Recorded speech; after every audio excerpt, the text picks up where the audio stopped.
Hello, hello.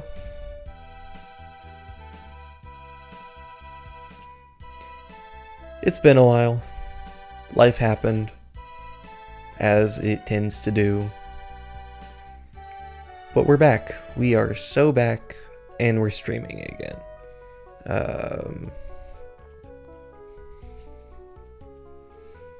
Let me do the standard introduction. I'm Brendan, better known as the Sci Shyster, and I was involved in the localization of names for the Spanish fan translation of Fire Emblem Genealogy, the Holy War, which released last year.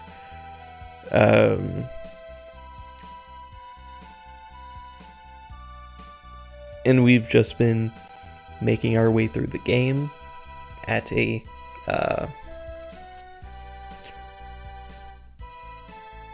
rather slow pace, admittedly.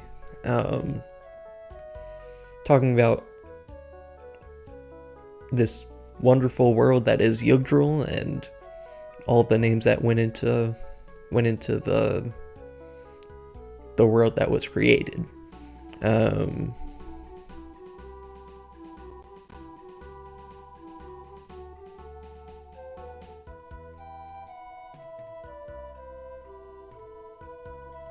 Last stream ended fairly abruptly. Just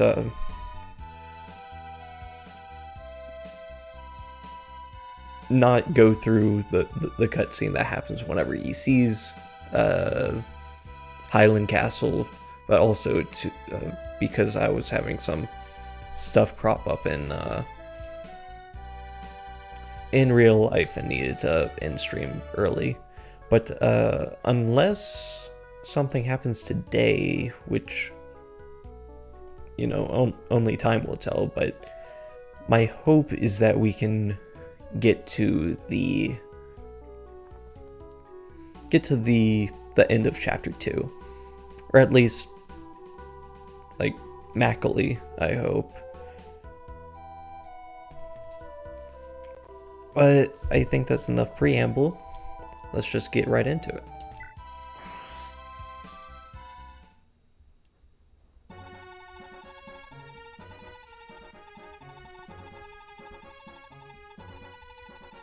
As always, though, this stream is primarily with a English-speaking target audience in mind, because there was such a effort to translate this game into Spanish. I will not be skipping any of the cutscenes, and will give them hopefully a proper showcase.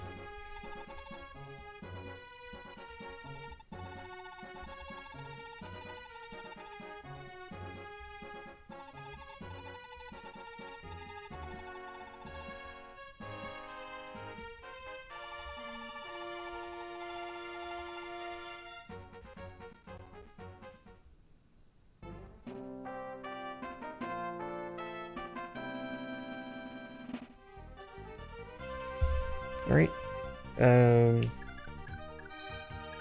I recall correctly, I want to make sure that Finn is going to be in range of Quan, so we can get the Brave Lance on the start of next turn.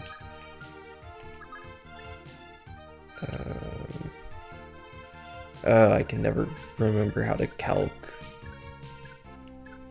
road tiles. I'm going to hope that this is fine.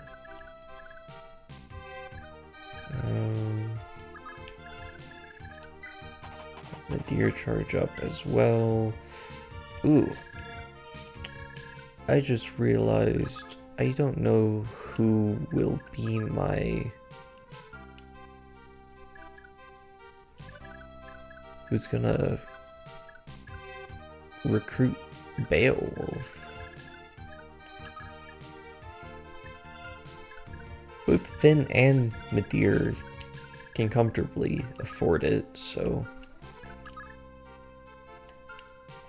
yeah, it'll probably end up being one of those two. I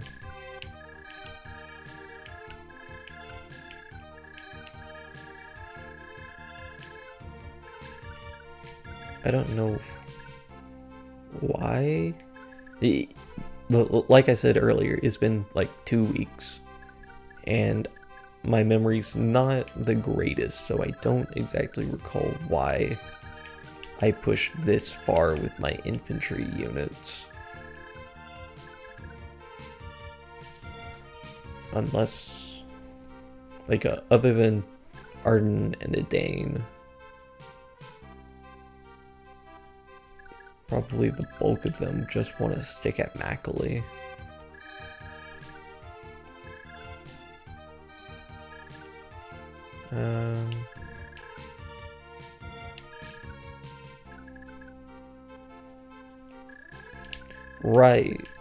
Right. I'm piecing some of it back together. I know that there were a couple armorers and like a priest that I was getting experience off of with these guys. And I know Azel is working his way through the arena still.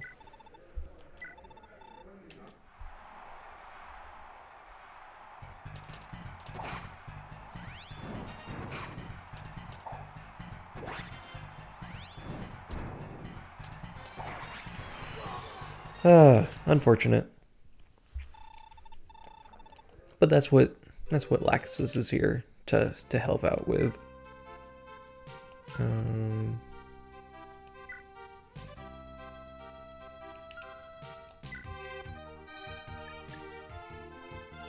Yeah. And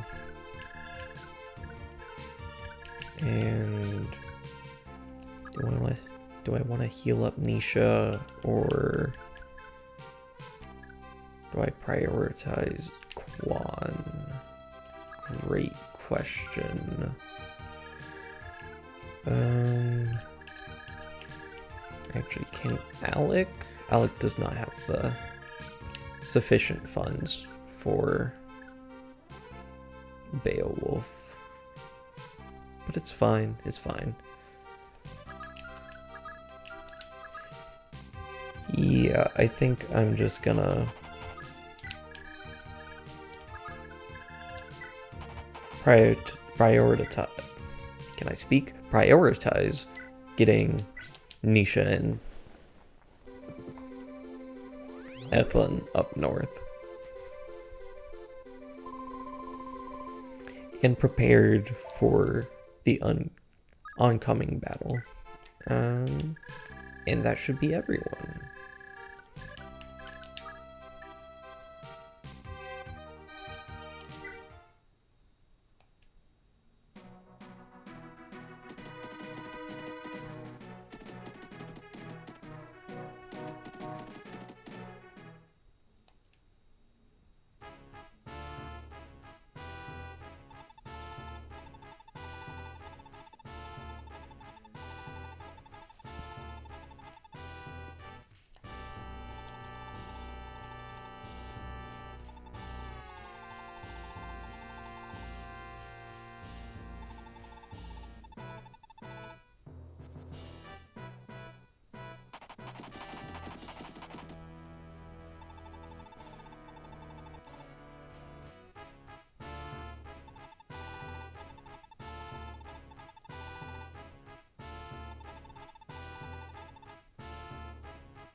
All right.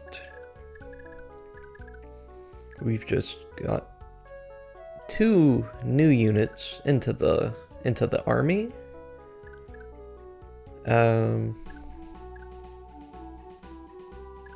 I suppose they're not really working with Sigurd quite yet, but blue units nonetheless. We have Lewin, the bard, and Sylvia, our dancer.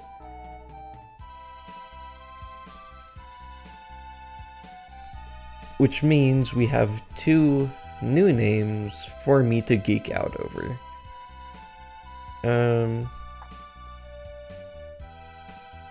Yeah, let's start with Lewin.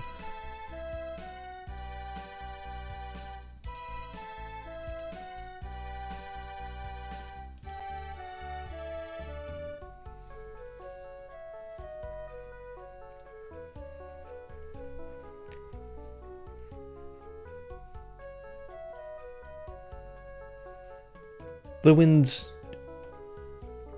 English name and Japanese names are fairly similar, and from what I can tell, it seems like they may be intertwined in their usage, or in their origins, despite the more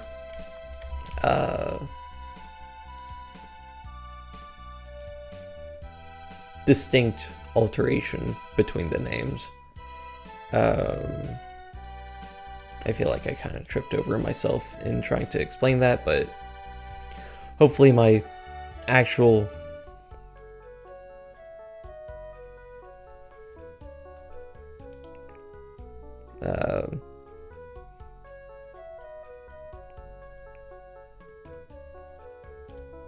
stream just started and my brain's already blanking. Hopefully my explanation will be sufficient enough. So this is Lewin in Japanese. His name is Devin, and is...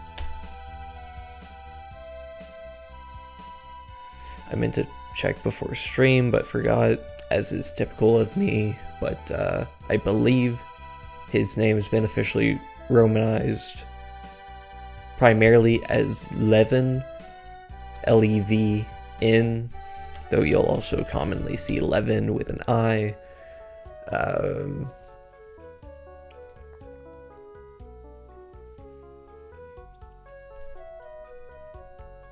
And as you may be able to pick up from series tradition, Levin, as is written the second time in the YouTube chat, is a word associated with lightning. Let me double check, but I believe it is a word of Old English origin.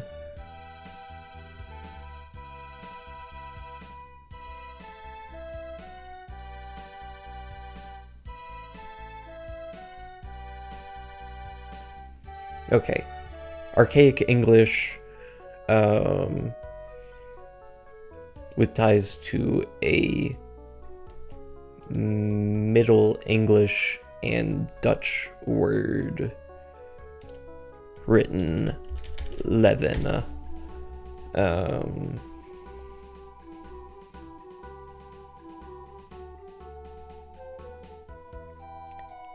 That said, how the name Lewin is written comes from a different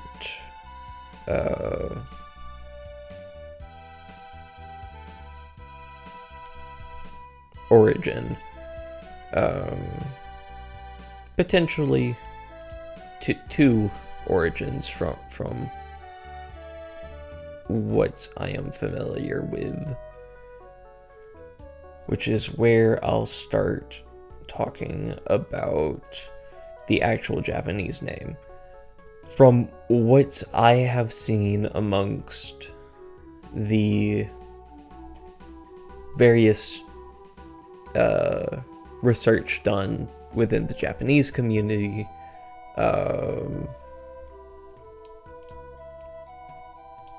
I've seen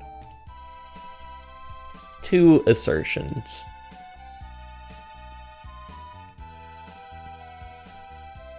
The first is that Devin is an extension, a minor alteration of Devi,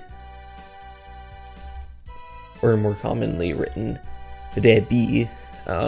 The B sound and V sound are fairly interchangeable in no, that's not quite right. The B sound can be used in place of a V sound in Japanese when rendering words from foreign languages, as Japanese doesn't natively have a V sound. That's a more accurate way of phrasing it. Anyways, Debi is what's used for Levi, or I feel like more commonly it's said in English, Levi, a biblical figure who is the son of one of the key patriarchs, Jacob, also known as Israel, and is the father of the Levites, who served as the priests within the 12 tribes of Israel. However, another interpretation that leans a bit more into the ideas that we have explored in the world of Yggdrasil so far, and an idea that I've seen asserted a bit more often is that the name comes from Dewi, which would be Lewi or Louis.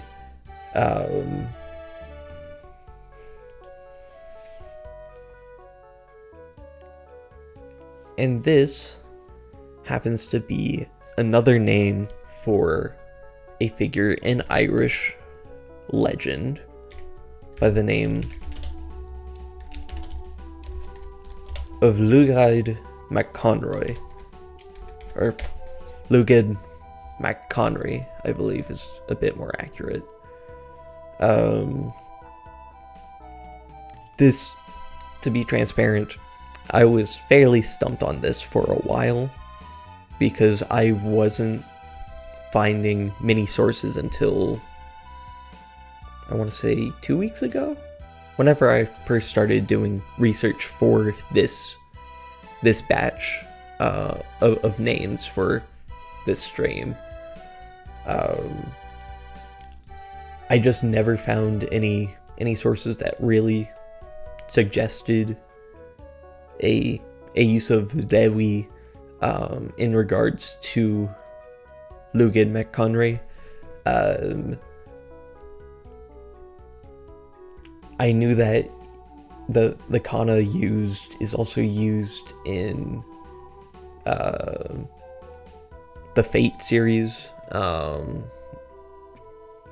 in regards to this same character there. I've seen a few other mentions of it in Japanese, but I've never really seen the link until last month. But to elaborate, in the Ulster cycle fixed, in the Ulster cycle, one of the four main story groups of Irish myth and legend, Luged McConray was a warrior who sought revenge after a more infamous figure that we've talked about earlier in this chapter, Cuchulainn, because he killed Lugaid's father, who was named Curoy. He was the king of a land called Munster, while Cuchulainn was a warrior hailing from Ulster. We'll talk a bit more about these names whenever we get to chapter 8, just since all of those intertwining names are in that chapter. So Lugaid would ally with the queen of a land called Connacht. Again, we'll talk about that in chapter 8. And the Queen Maeve, yes, that D-B combination somehow makes a V sound. Irish will continue to elude me. But Maeve will, or rather she made a, not quite a coalition, but she welcomed in various warriors like Lugaid, who had lost their fathers to Cuchulainn, in order to claim revenge in a great battle. And going into this battle, Lugaid carried 3 magical spears that he had forged, and they were each was prophesized to be the killer of a king. And so in this one battle, Lugaid threw these 3 spears, and they struck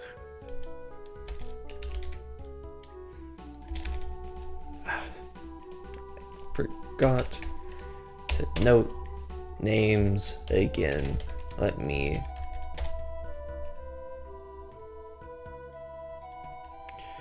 okay, recovered.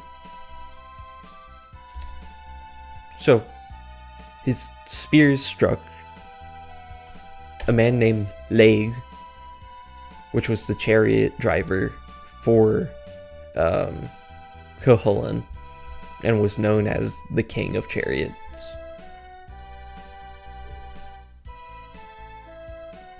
The next spear struck the horse that Cuchulainn rode, I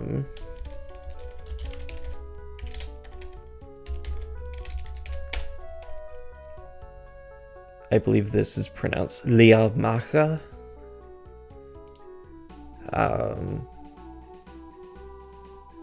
But the horse of Cuchulain's chariot was also known as the King of Horses. And finally, the last spear struck Cuchulain himself.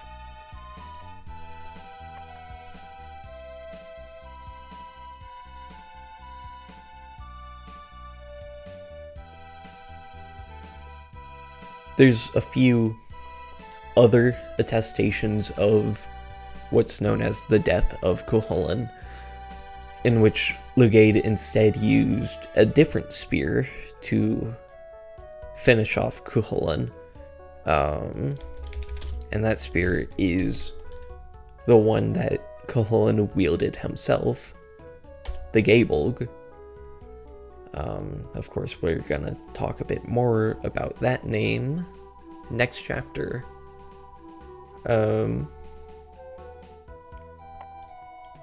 But regardless of the story, how it typically will proceed from Cuchulain getting struck by Lugaid is that Cuchulain would tie himself upon a stone. Some go as far as saying that he used his own innards to wrap himself around this stone, I guess just to be a little extra edgy.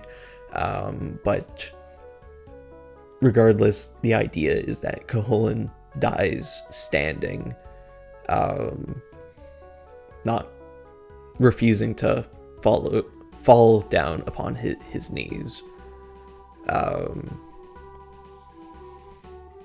Eventually, a raven lands upon Cuchulain's shoulder, I believe, to signify his death.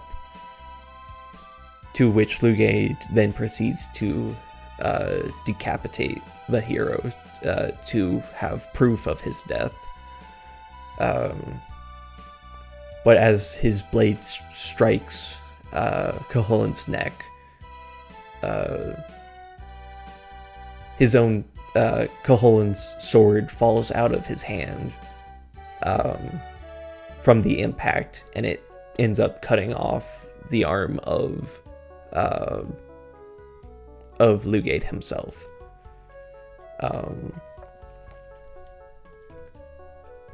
And so, in reaction to the warrior's death, a good friend of Cuchulain by the name of Conall Cernach would go on to pursue Lugaid MacConry. And whenever they would duel, out of a sense of respect and honor, Cernach would go into battle with one arm tied behind his back.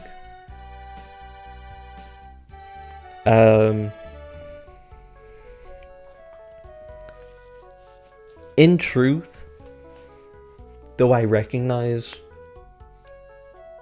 the semblance, and on top of all of that, with the official name of this character being Lewin, it's very possible that this name was taken into consideration when the character's name was localized in the past. It really can't be said for certain, and I don't, with various other names, I feel like I can find a sense of parallel to the original story, but here I just don't really see anything any particular reasons why this name would be used. And I don't know if it's simply that I missed something that I glossed over a mention of McConry in some Irish tale,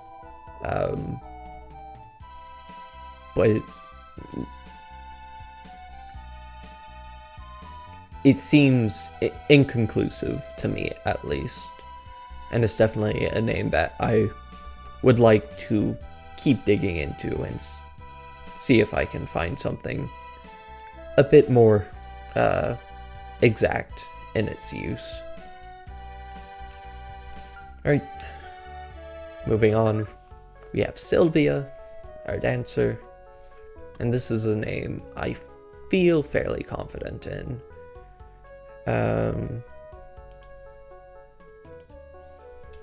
The name Sylvia is basically the same as it is in Japanese. Shirvia,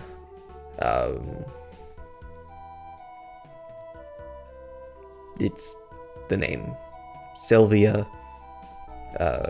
In past localizations, by which I really mean, I was going to say just the Project Naga translation, but I can't recall if the translation before that used Sylvia with a Y as well. But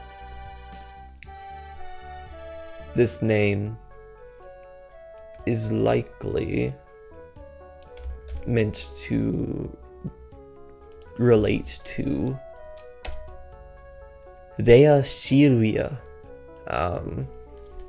or as we're more likely to say in English, if I can type, thank you, Rhea Sylvia. According to the legendary narrative of the founding of Rome, Rhea Sylvia was the name of the mother of Rome's founders, the twins Romulus and Remus.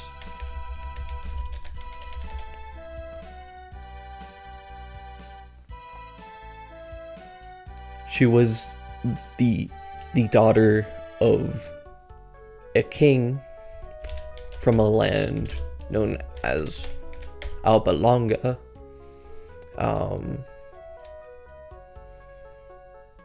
But after her father was dethroned in place of her uncle, she was made to be a priestess, a virgin priestess, in honor of a goddess known as Vesta, who is equated to the Greek goddess Hestia. And of course, this was with Rhea Sylvia's,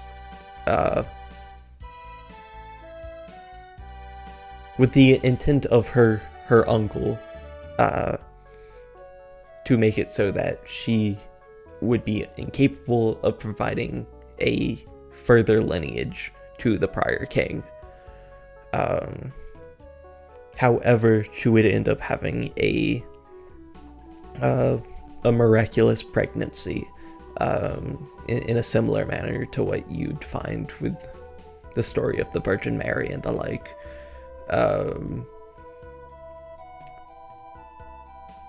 That would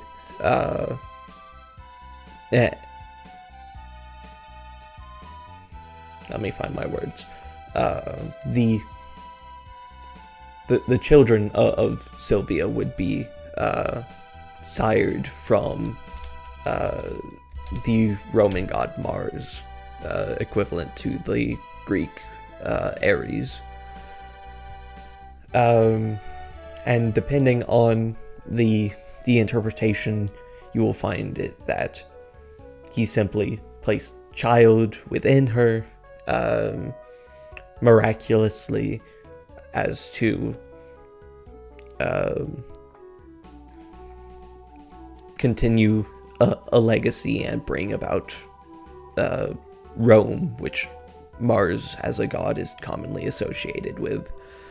Though you'll also find various narratives that instead show Mars as being foul and ill-treating of the priestess, to put it lightly. Of course, Vesta, the goddess that Rhea Silvia worshipped, would not be pleased by this.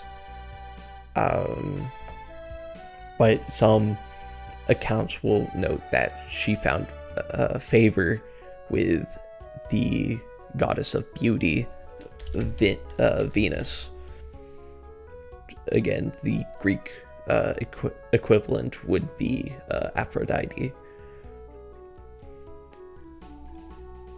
When Rhea Silvia's uncle learned of the twin sons of Silvia, which I don't believe it's elaborated in the story, but he goes unknowing of what has transpired until after the children's birth. But he orders for one of his servants to simply dispose of the children. But the servant ends up taking pity upon Romulus and Remus and places them into the river Tiber to let them simply drift away rather than snuffing them out directly. And this leads to the legendary founders of Rome to be found and taken in by a she-wolf.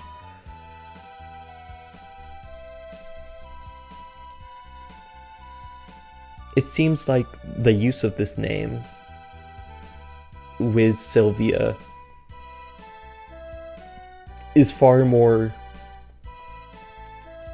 intentional than anything that I've seen with Lowen, at least, in that she carries the name of an outcast member of a sacred bloodline, that Silvia herself is a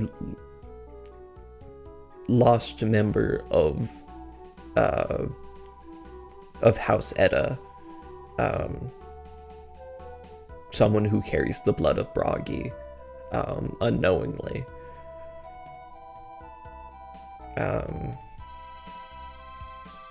And not only that, we find that Silvia, carrying the blood of Bragi, carries the blood tied to the key religious power in Yggdrasil, that Bragi was the founder of the Church of Edda, and so associated with the Valkyrie staff.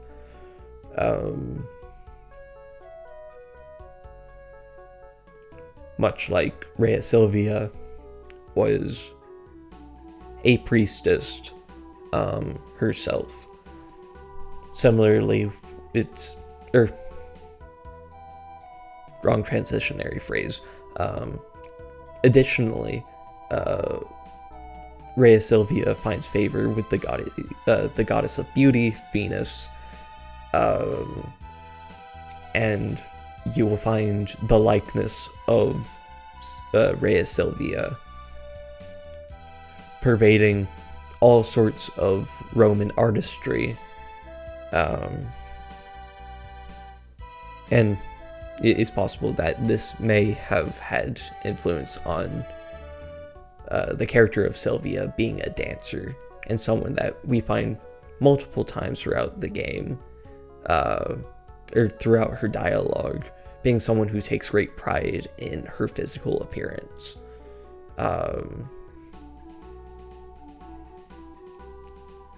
And I want to say that's everything that I have on Sylvia. So,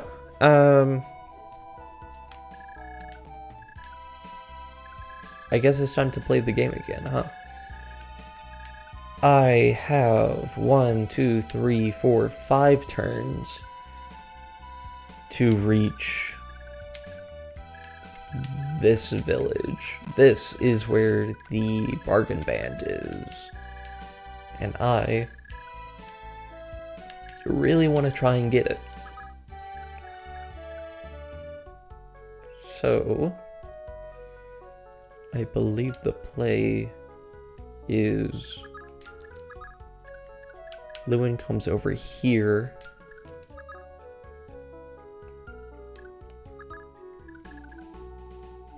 Here and attacks.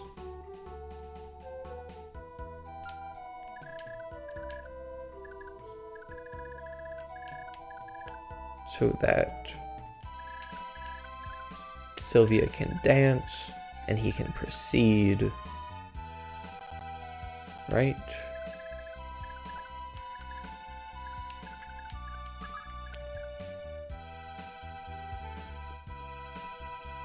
Okay, let me just math out for a moment.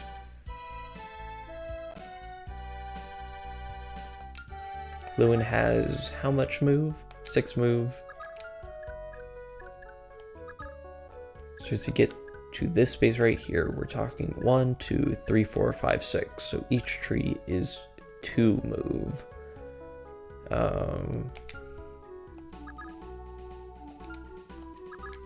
So if Lewin goes here, gets danced. 1, 2, 3, 4, 5.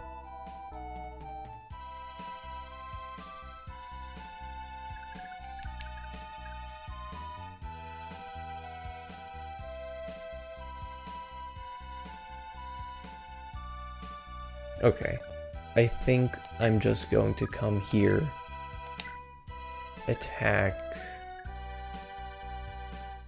let's see,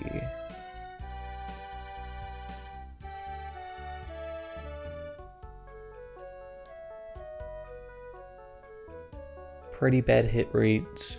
I'm just gonna send it.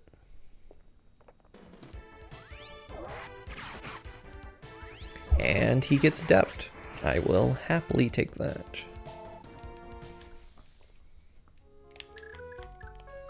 Alright. Sylvia does her dance.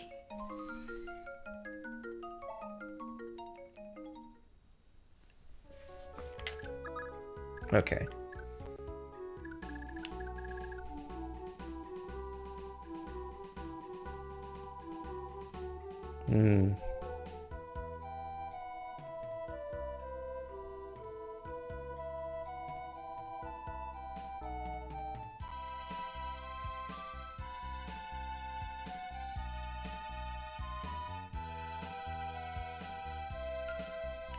Sylvia also has 6 moves, so she goes 1, 2, 3, 4, 5, 6.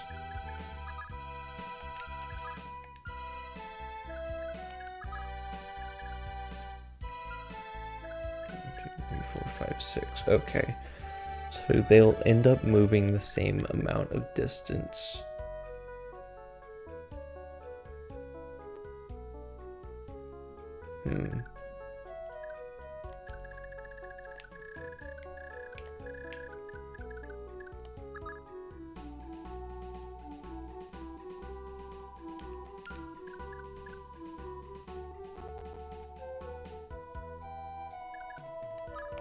So it end up being Lewin goes here, gets danced, 1, 2, 3, next turn, or the turn after that, 1, 2, 3,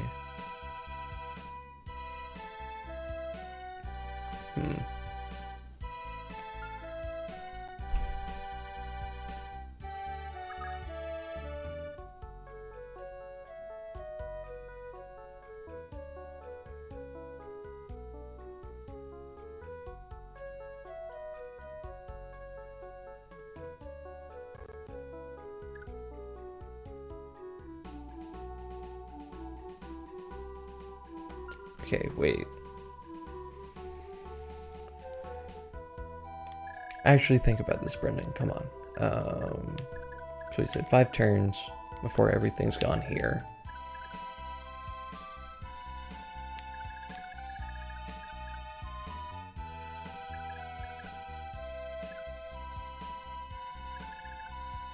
At the end of this turn, or whenever it moves next, it'll be down to 4 turns.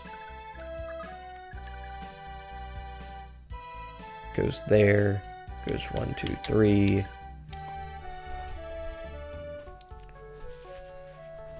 Three turns, 1, 2, 3. Okay.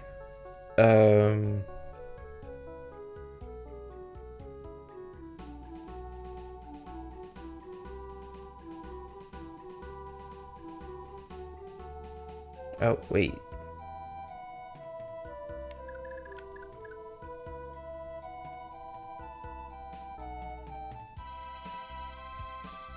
Go here. 1, 2.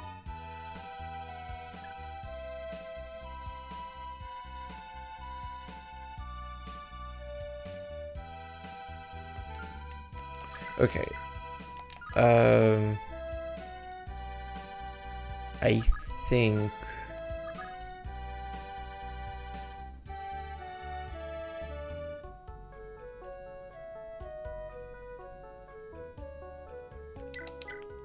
I'll just do combat here.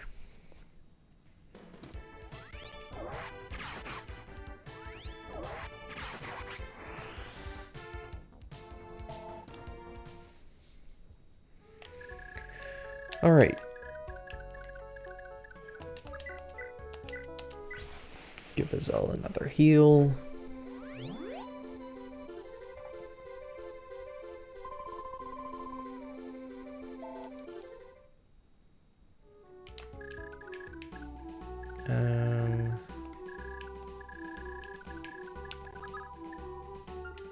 Probably.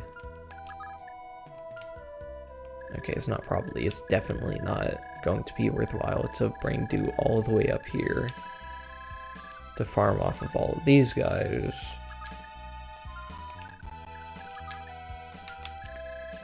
So I will have Dew.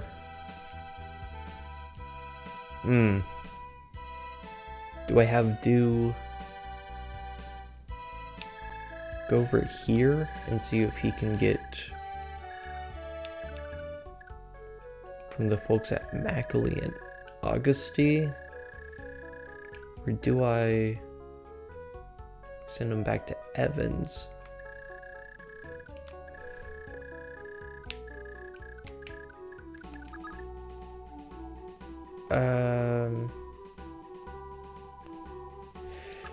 He has to talk with Laxus anyways.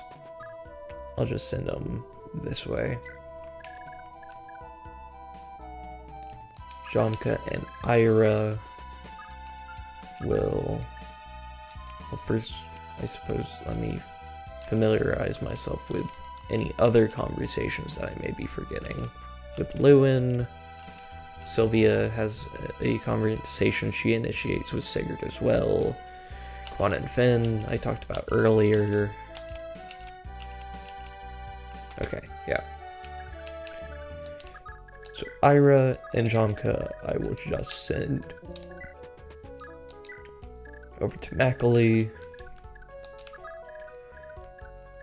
Arden is marching to the peninsula.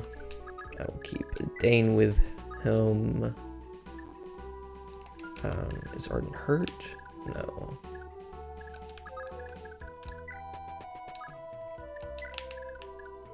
And I guess Holland and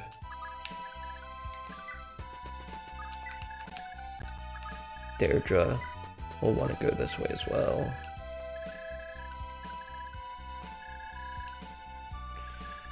Okay. Quan. It's right next to Finn. Initiate this conversation.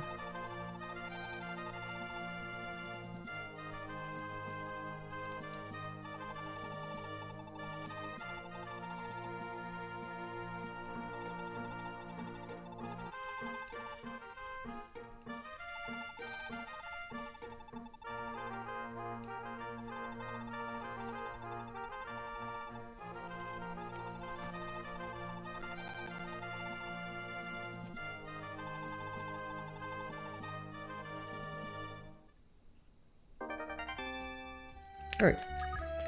There we... wrong character. There we receive the Brave Lance, or the Lanza de Valor. Unfortunately, we're just a space short to actually make good use of it. But I don't believe this commander... Yes, he does not carry...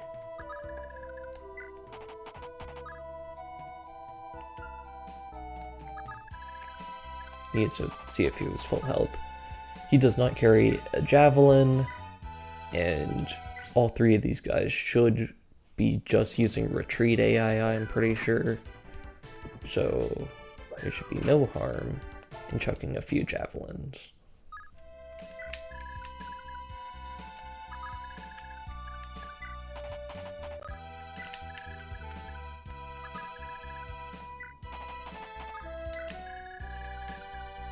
Alright. Lex moves up. Also not a bad idea for recruiting Beowulf.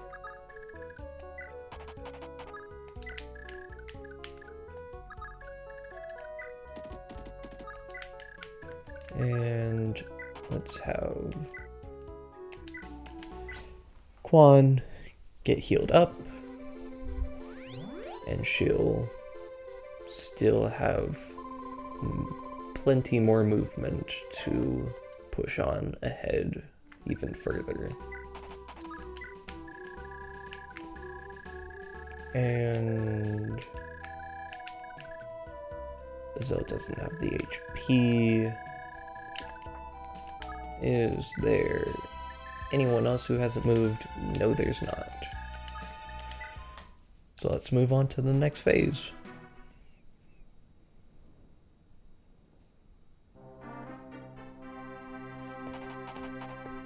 Oh, they are offensive.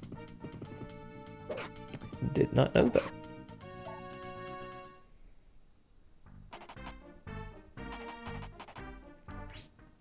Please don't tell me that Ethelin's just gonna... Okay, cool. She's not just going to. I said she's not just going to. Please. Okay, I guess she's just going to.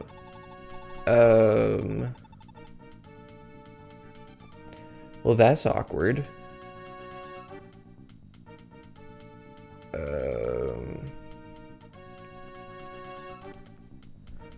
One moment. I can fix this.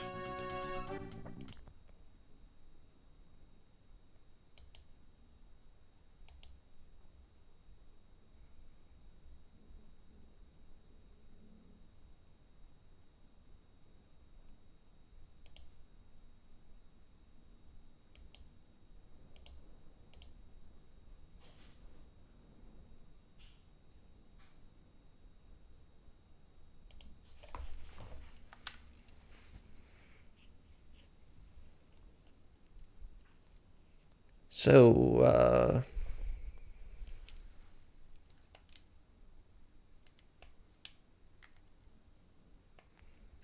how's everyone doing today?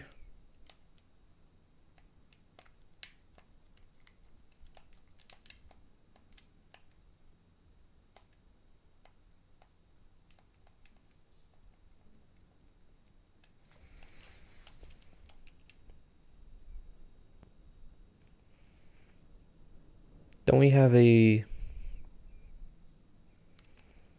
new Faye banner dropping this week? We get a trailer for that tonight or something.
Alright. We're back. We're back like nothing ever happened. Like, I definitely didn't just lose a bunch of time because I was a fool and forgot to save. Definitely not me.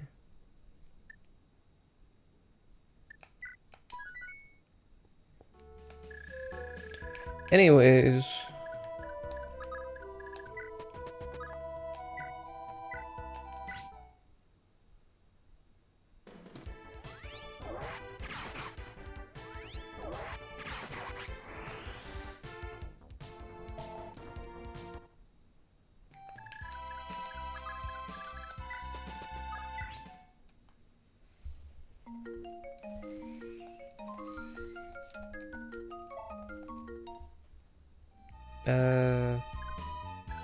doesn't really matter if Lewin attacks up close or not. I mean, yeah. Because he's so speedy that Adept just bails him out at this point.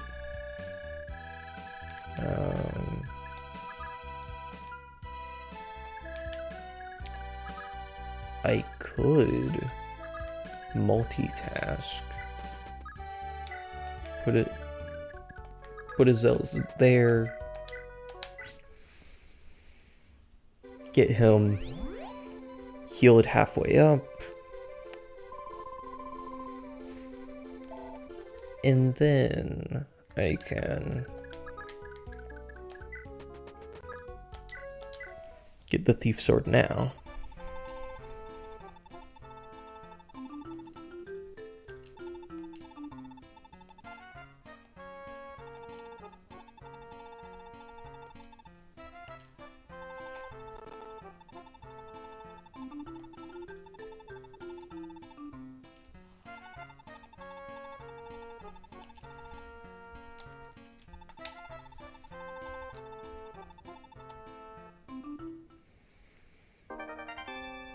Alright.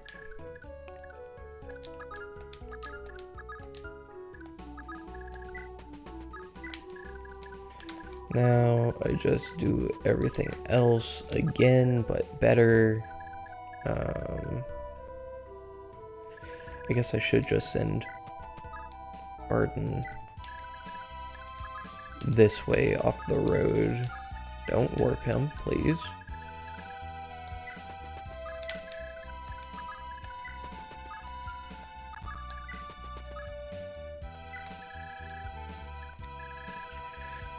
Alright.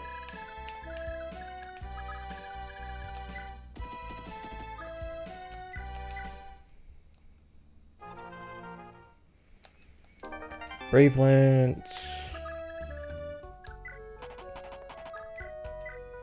Javelin.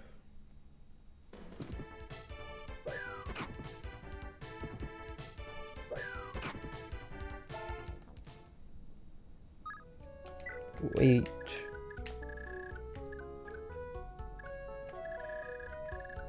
And now I play ever so slightly better, so I don't just get Ethlin killed this time. Preferably.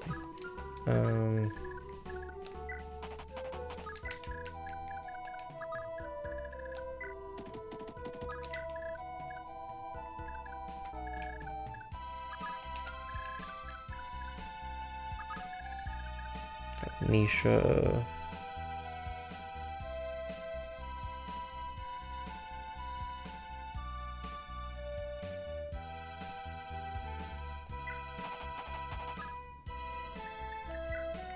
Whip. I mean, it's not like he's gonna kill with anything. And you don't have a skill, right? Yeah, no. It's just rangers that get adept on promo. So do that, he should be just fine. Nadir will serve as some good bait.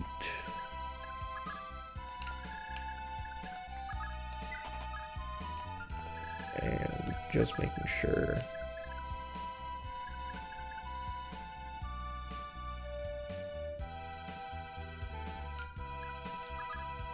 Yeah, I'll just put it, not Edane, Ethlin, right south there. Or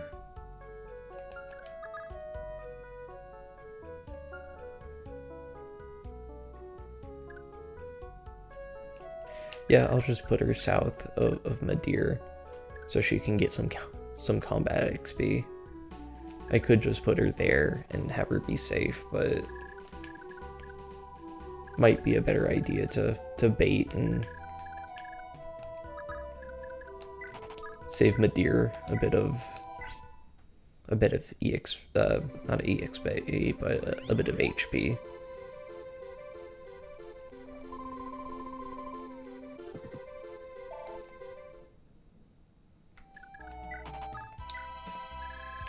And that should be everyone. Good. And hopefully nothing goes wrong.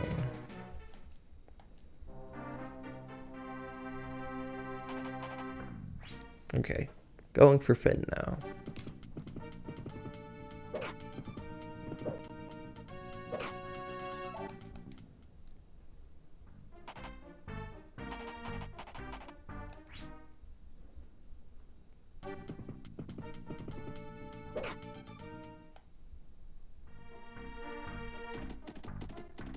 Oh, he goes for Madir too.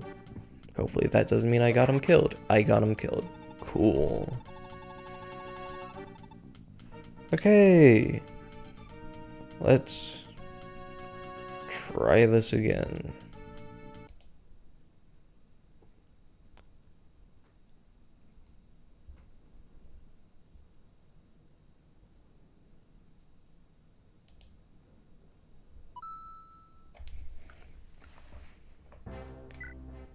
I guess 2 weeks will make me rustier than I thought I'd be.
Stop trying to warp. Arjun does not need to be warped. He needs to get a follow-up ring. It's for the good of us all, I swear.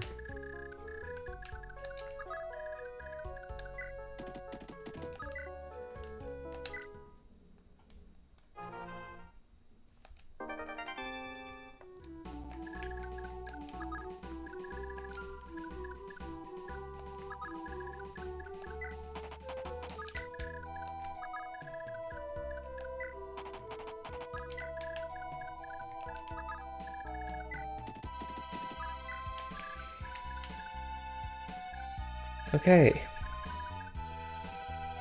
Let me actually think about numbers instead of just rushing on all willy-nilly. Okay. 31 attack, and then these two guys both do 22.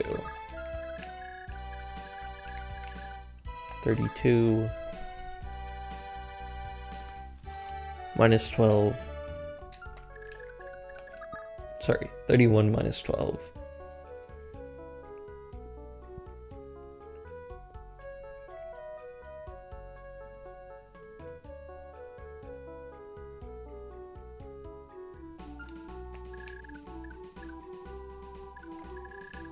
Minus 32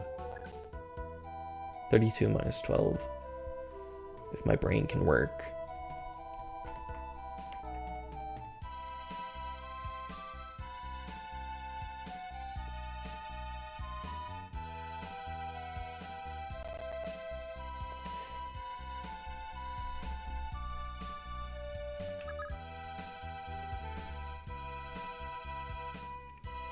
So we're looking at 10, 10, and 19.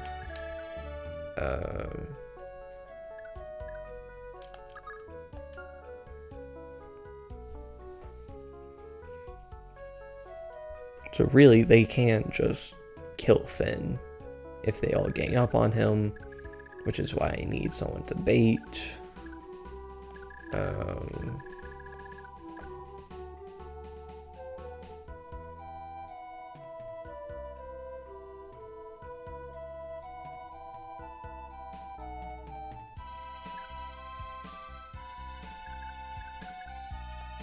Nadir is same HP, considerably less defense.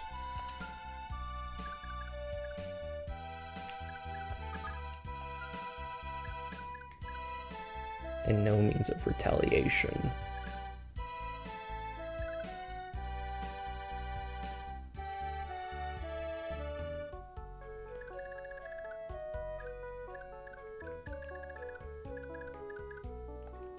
I wonder,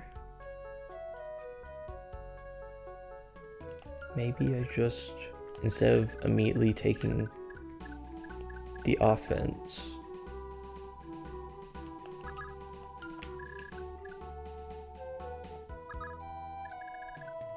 maybe instead I make a defensive line.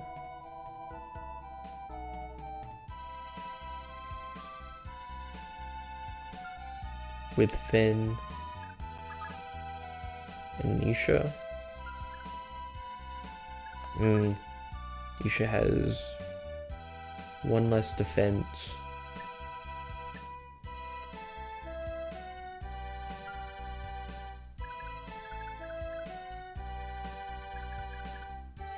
One less HP.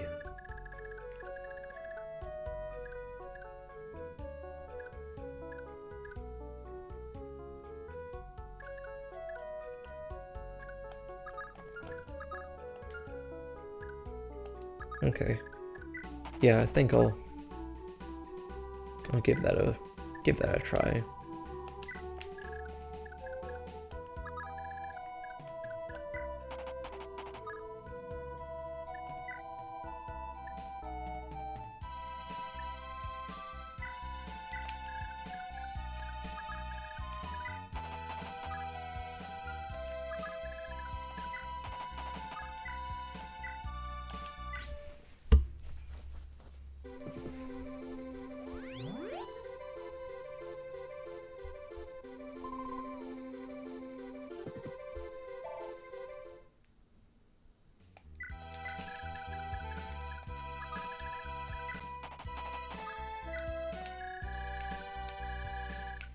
Use the unit menu. Okay, that's everyone. Hopefully, I don't royally screw up this time. Yes. Laxus, have your knights do their thing. Do a little jig or something. Okay. Goes for Nisha. Gets a crit. Okay. Please don't let that royally ruin everything. Doesn't seem like it if you're going for Finn, of all people.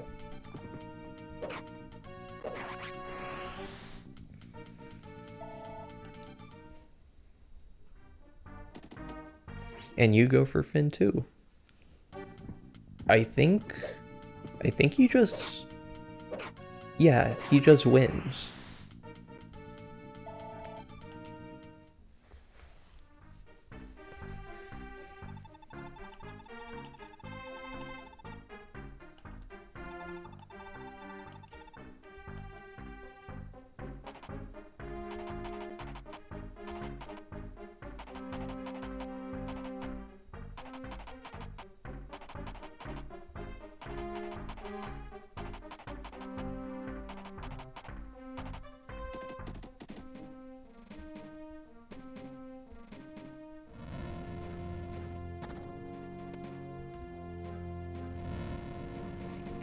Hey Nega Posse, thank you for coming into the stream.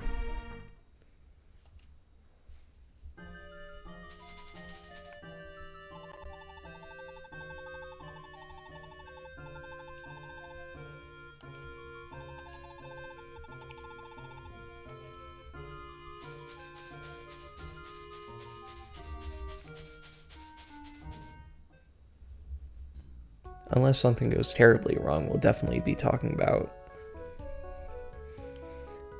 Erinnis, whichever name you want to use for her, a bit later in the stream. Save before I forget.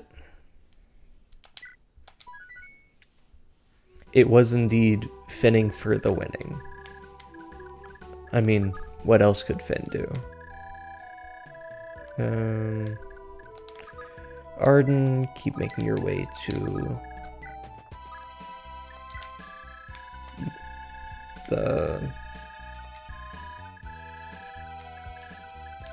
I keep wanting to say Pursuit Band as if it's still 2016. Follow-up ring. That's the term we use. In 2025. Yes, sir.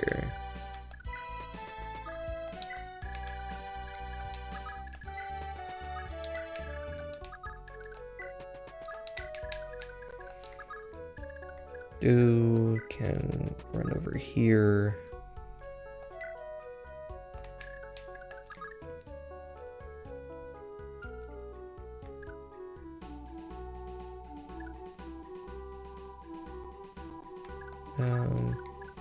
Actually, I think I can put a Zell there. Come here.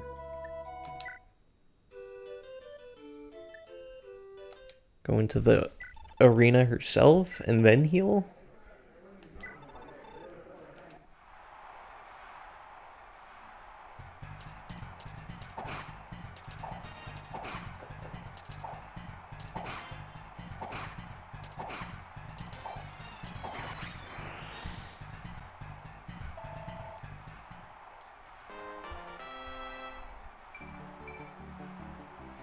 One strength. Let's go.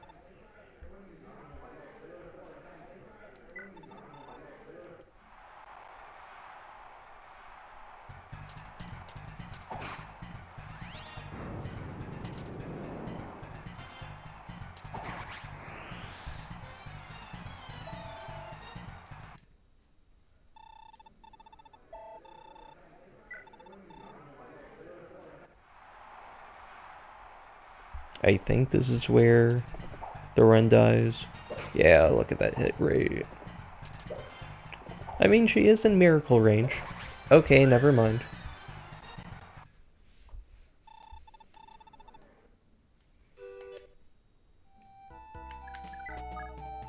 Okay, she cannot.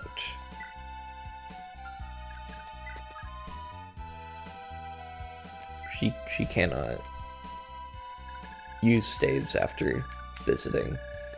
Been a while, didn't remember how that interaction goes.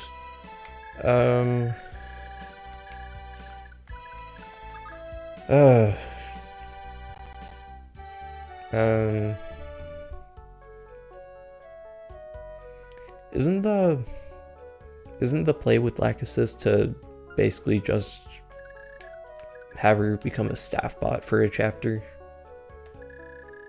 And then you get a Master Knight and can just win the game? I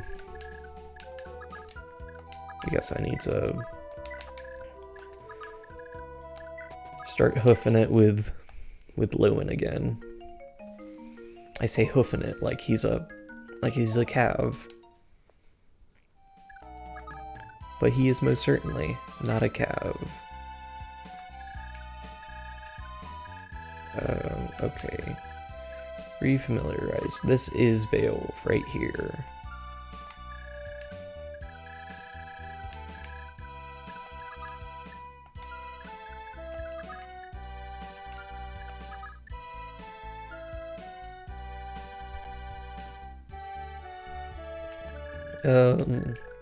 Yeah, we'll definitely talk about those two when we are actually fighting them proper.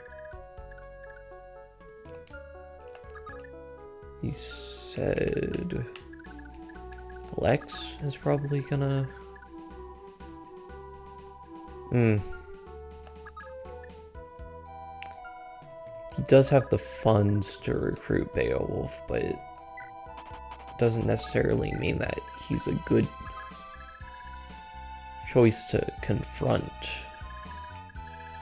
a bunch of sword knights, free knights, whatever terminology you want to use.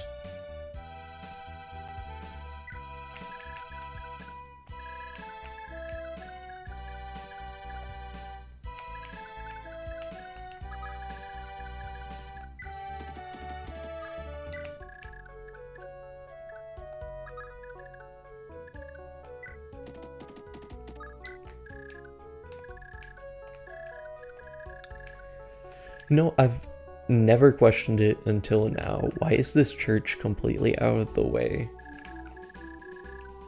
Like, I know this is chapter 2, where it's all about doubling back at the very end of the map to go up this corridor. But it's just kind of sitting over here. And I don't think I've ever seen a need for me or anyone else to actually go there, so...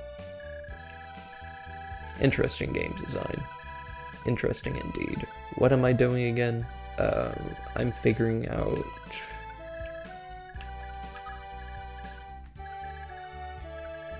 that I have ample time before Beowulf approaches.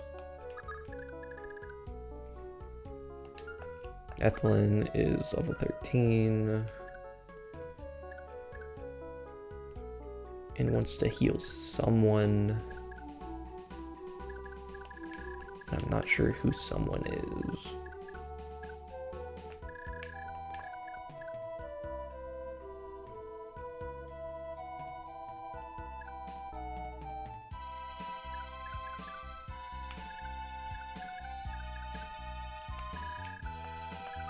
What do you have? Protection ring.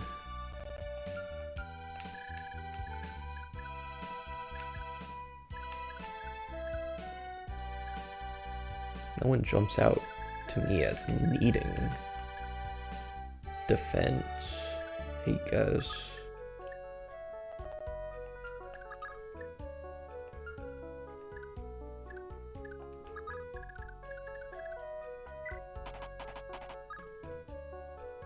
No.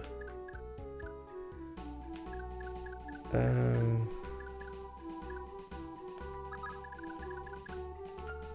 I bait with Madeira at all?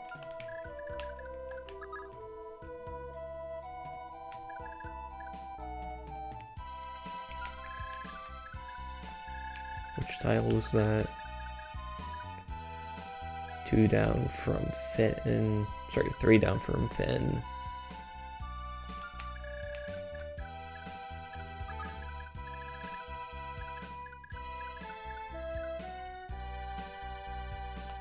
Yeah, that works.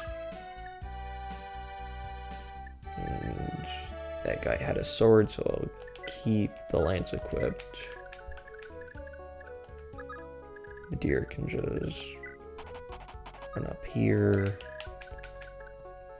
And I'll just have Ethlin peel up Quan. Hopefully that's an idea that actually works. And I didn't just royally ruin everything for the, what, 3rd time this stream.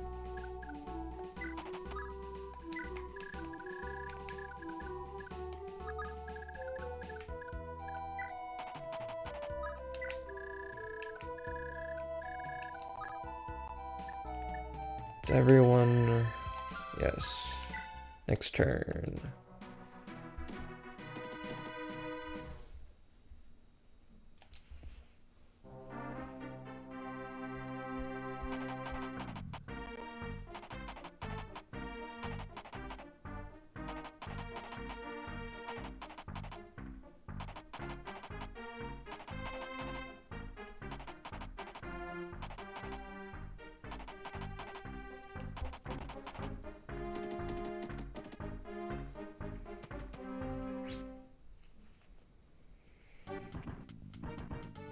Okay, this guy went for Finn anyways, which just feeds him EXP and weapon.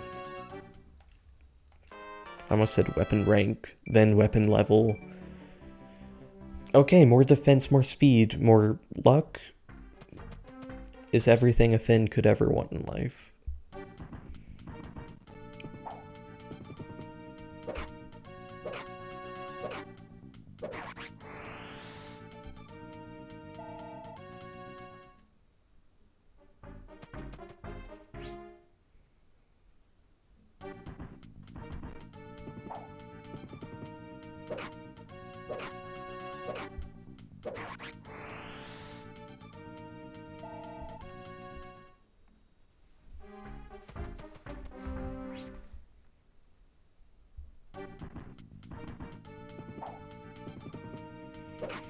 He just can't be hit.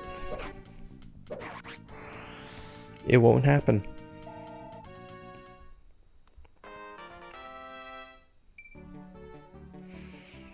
And then he just levels 1 point of strength, which I'll also not complain about.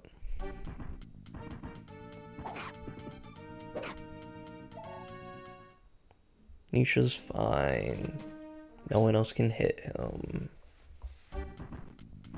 Oh no, someone can hit Finn.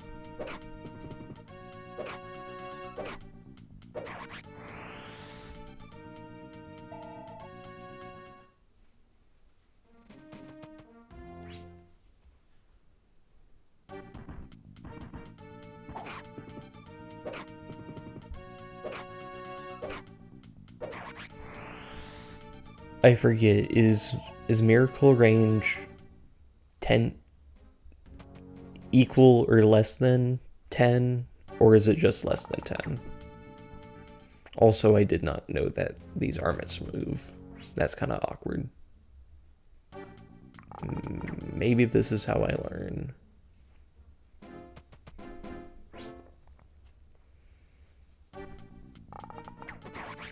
Okay, that's how I learn. Great.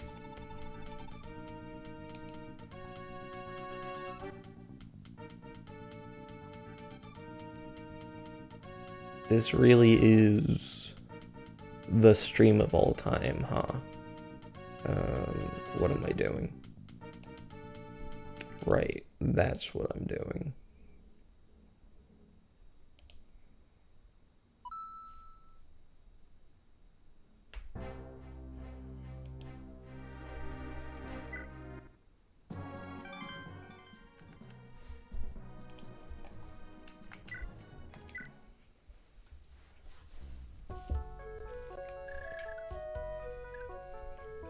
I thought Finn could handle a bit of bullying.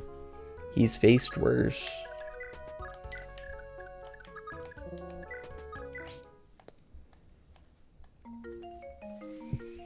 But I guess my judgment was just poor. Because that was great until it wasn't.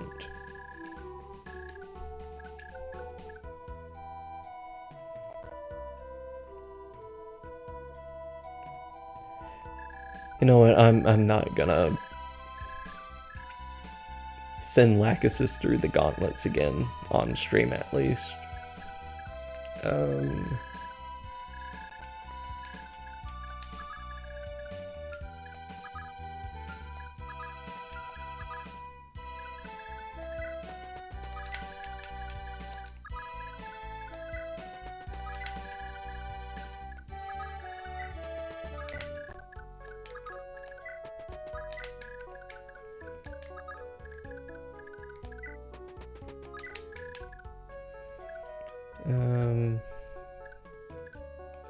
But I can just heal here. Get a Zelta full. And then maybe this level can be good-ish. Okay. Sure. More res. Definitely what we need the most of.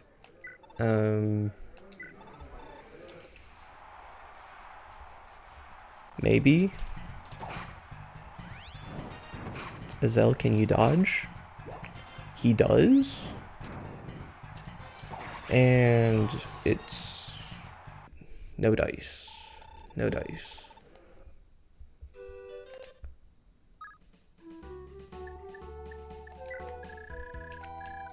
Okay, Arden. Keep trudging along. Don't warp away, please.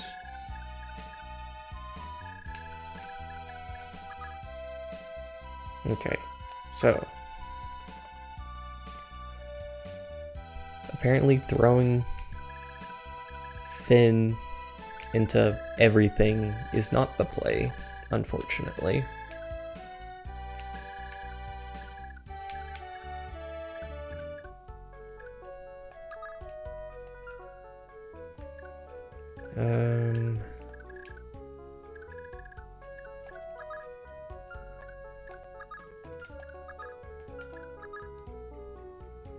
So archers go all the way down here.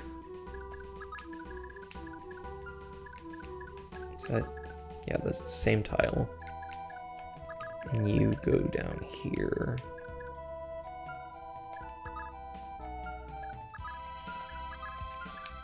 Yeah.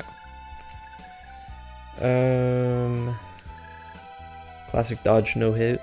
Yeah. Yeah, only the best from Azel.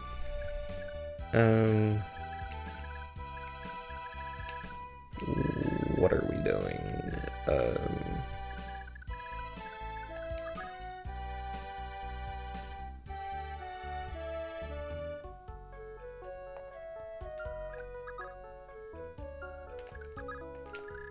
I think maybe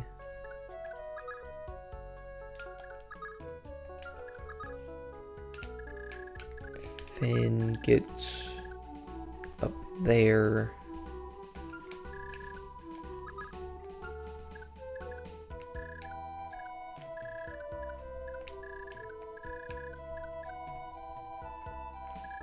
Maybe they'll be on me before I know it.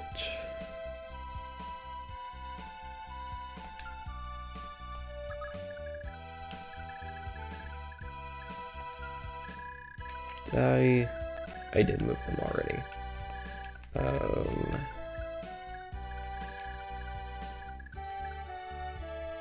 Do I just avoid this mass and go over here? Prioritize the mercs?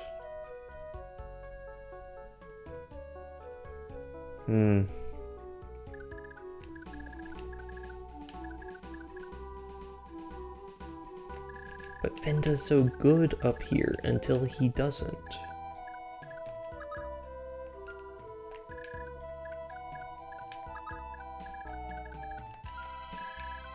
You know what?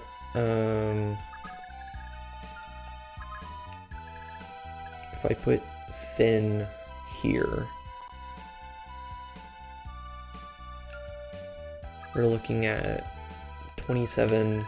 His defense is 13? No, that was last time. Before I reset. 12. 12. 27.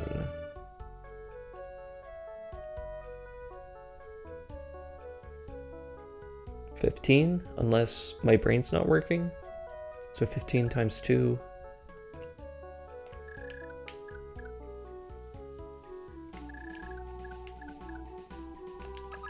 My brain's not working, is it?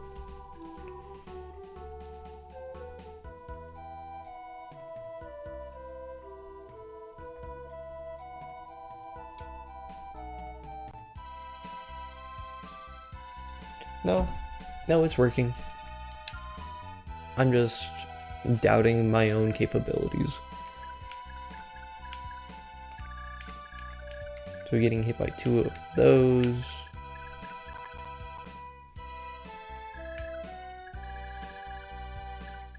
Plus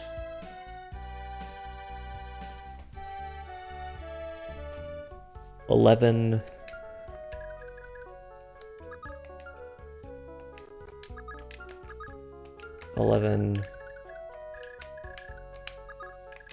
Because it's there. Who else can reach here?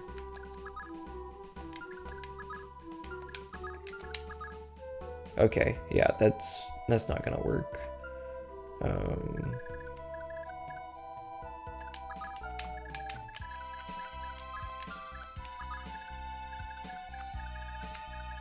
Come over here. No, that's not gonna be any better. Okay.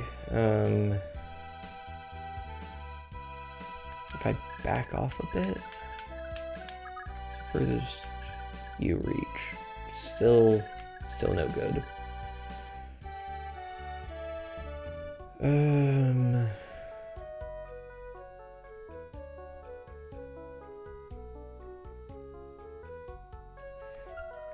I mean, I could just not Brave Lance. Equip a Javelin. So I don't kill these guys, but also retaliate if the bows move before the axes. That's an option. It's not fun. I won't get massive level ups again, but I mean, it works.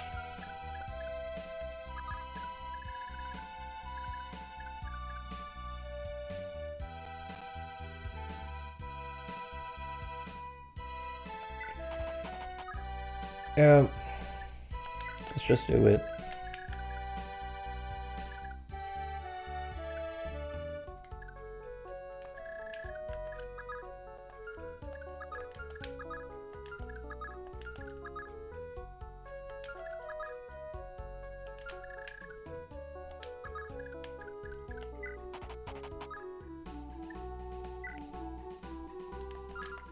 It was, yeah. Axe guy.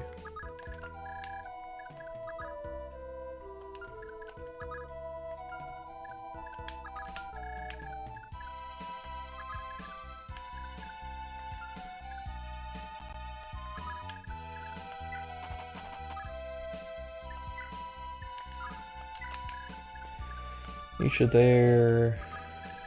Sorry. The deer there.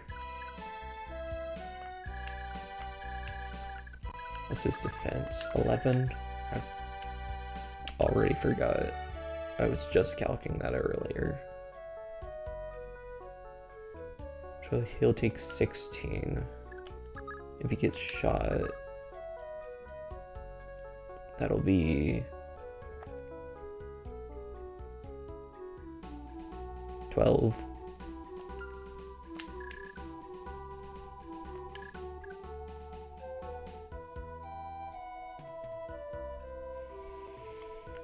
So he'd need to get healed, which kind of sucks because everyone other than Lex is kind of hurting down here. I mean, I could just not heal Nisha and not put him in combat range. Also, probably works.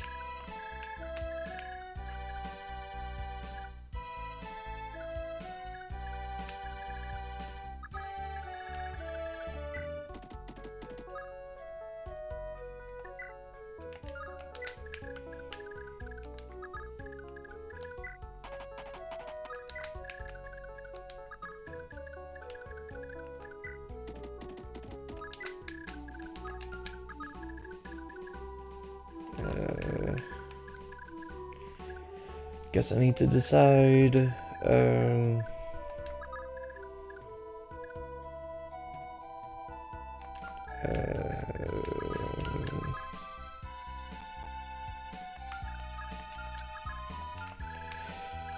Yeah, Nisha just fall back.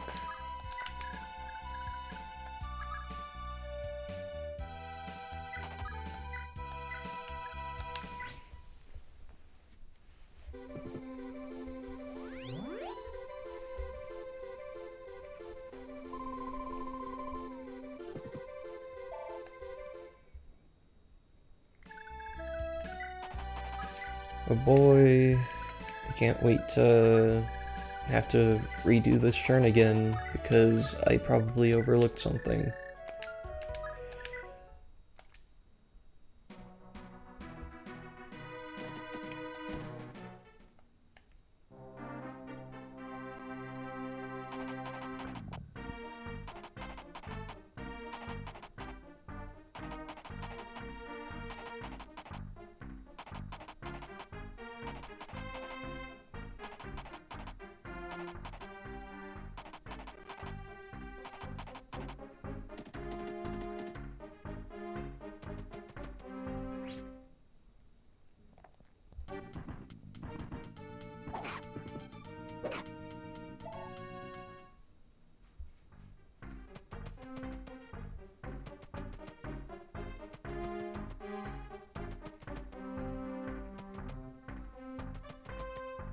I'm not sure what I expected. It definitely wasn't how this turn has just proceeded.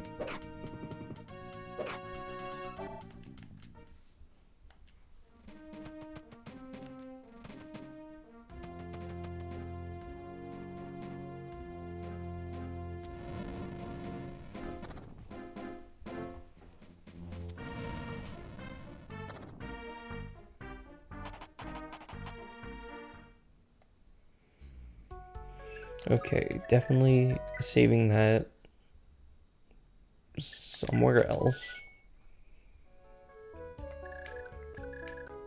Because I have no idea if this is gonna work out. I guess first things first, just move Lewin.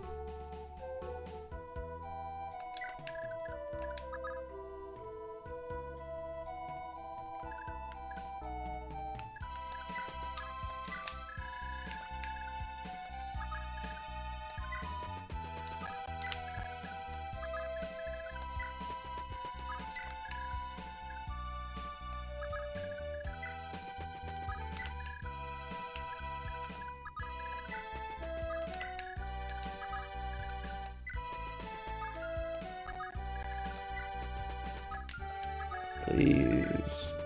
Thank you.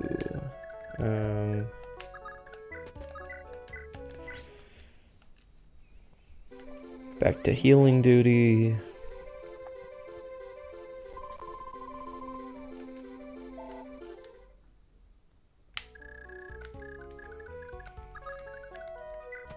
Arden's so close.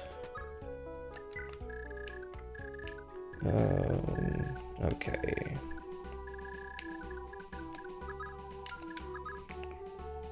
Or like a turn away from impact with all the mercs. So let's see how I can handle things here.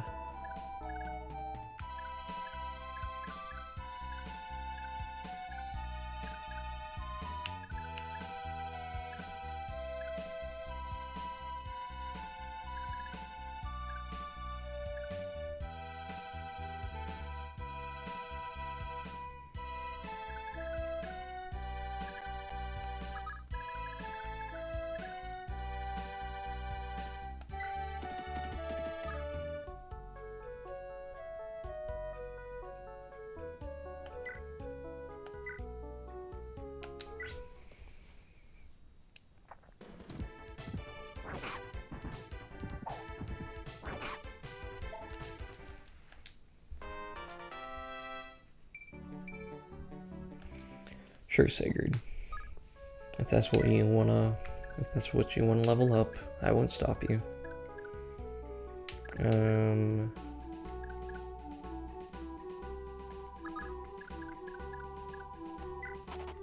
Looks with the Brave Axe, what will he do?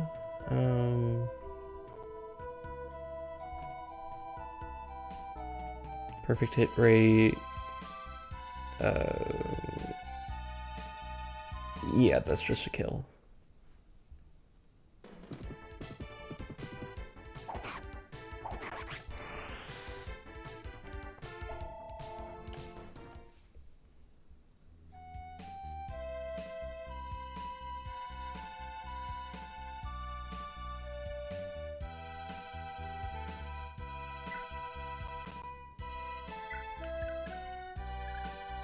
This guy's at 8. Can probably just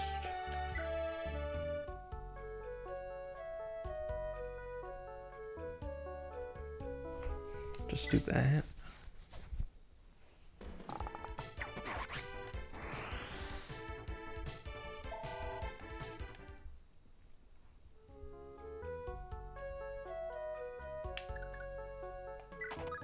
Pull back.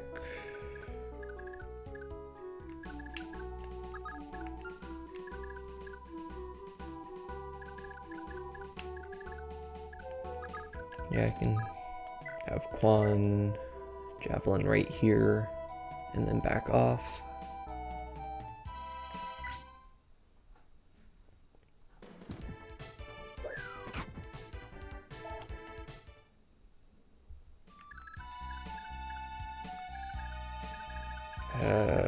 What's its archer's range? 1, 2, 3, 4, 5. It should be fine if I just drop him over here. I should close up this gap.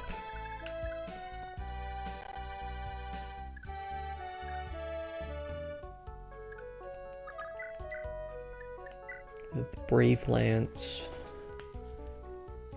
he gets coin flipped. He won't die to a sword, but he'd still have to be wary of this axe guy and all these archers. So I think I will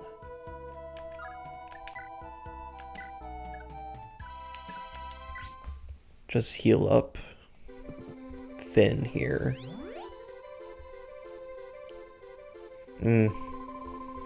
No, I probably should have had Finn Brave Lance this guy in case he did get hit and then heal up. That's probably what I should have done.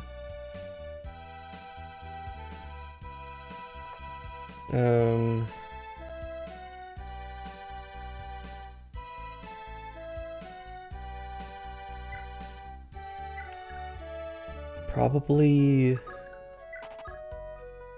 come here. Brave Lance this archer and then fall back.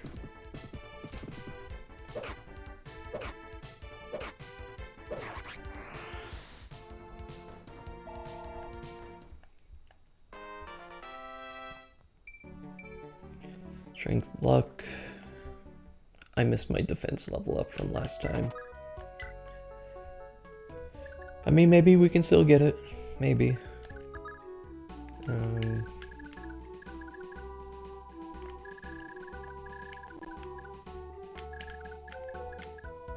I guess just have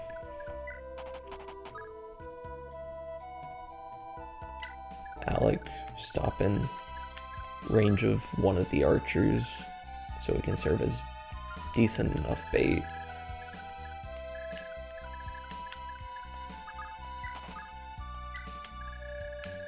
Alright, is that everyone? Azel didn't move, but that's because he's not at full HP. Alright, hopefully everything goes well this time. Please.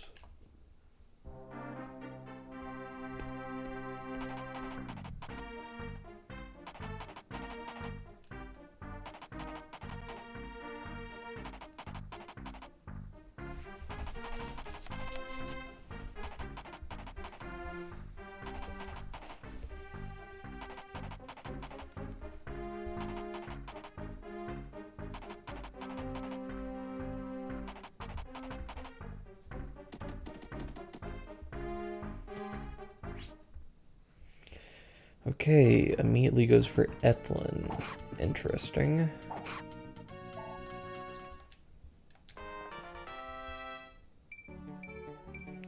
Strength luck.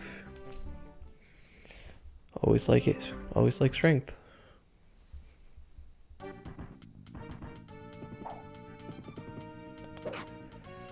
Oh, love to have another dodge. Greatly appreciated.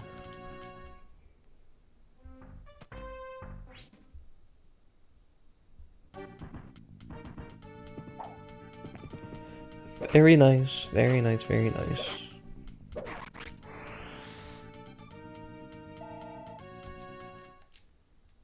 Defense? Can we get defense? HP skill.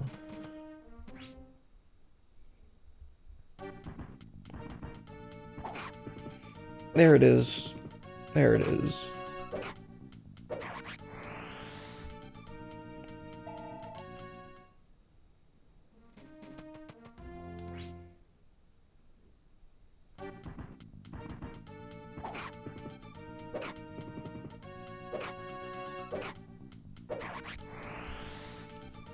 Only one archer can attack.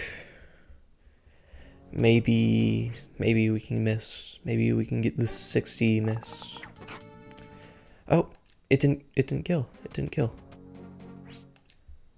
And then this guy's just gonna die to light branch, yeah?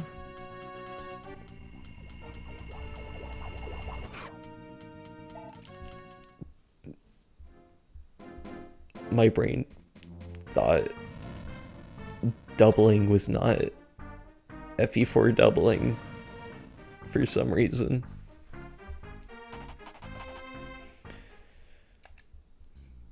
Okay, this is the part where I scream and die. I'll just save 10.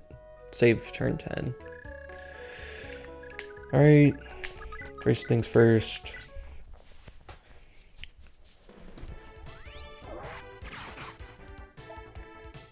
Lewin, why is this the time that you decide you're not going to adept? All you had to do was adept. It's probably fine. It's probably fine, because I'm probably resetting this turn anyways, and I'll just have different RNG next time that I do it. Yep, that's definitely what's gonna happen. You know what else is gonna happen? Azel's gonna lose. Azel's gonna lose right here and right here and here. Yep, that's what I meant to say. Oh, look at that. Stellar performance, as always. How am I supposed to make you How am I supposed to make you a mage knight if this is how you perform? You're not even over level 10. I thought you were better than this, Azelle. Anyways, how am I not going to die? Because that's what I would like to not do, believe it or not.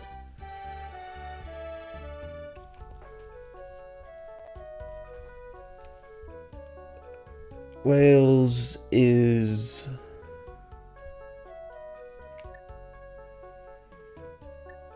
I mean, he's scary for one, and has 18 skill, or 18 speed for 2.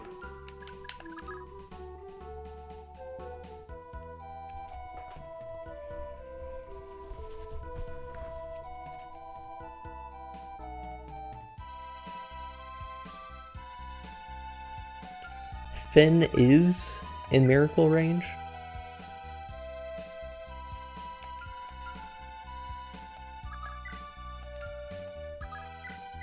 Like, right?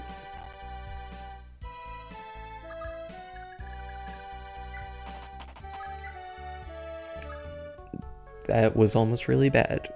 I just want to see what things are over here. We're talking 16 times 4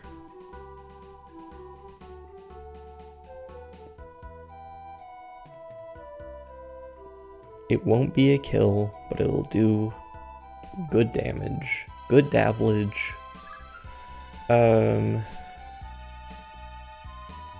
Jesus, is this really how Finn's doing it in Miracle? It does display Miracle hit rate, right? Or am I losing it? I'm probably just losing it.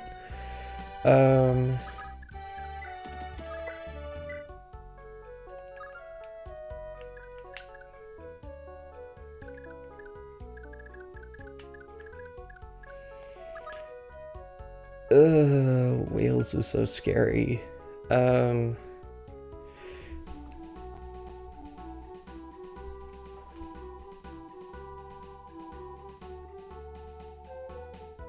You know what? I'm gonna take this opportunity to just talk about names, so I don't have to think about my impending doom. It'll be great.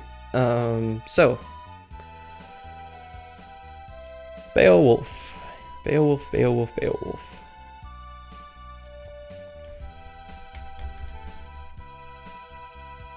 One of the most questionable localization choices.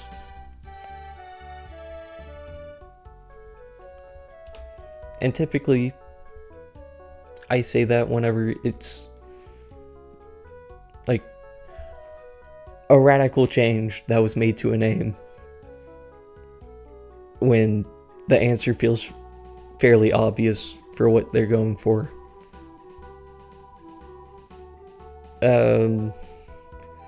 But no, in Japanese, the name's written Beowulf.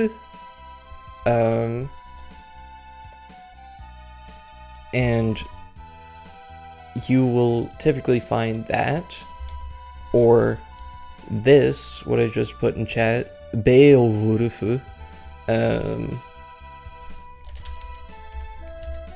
Yeah, it's Beowulf.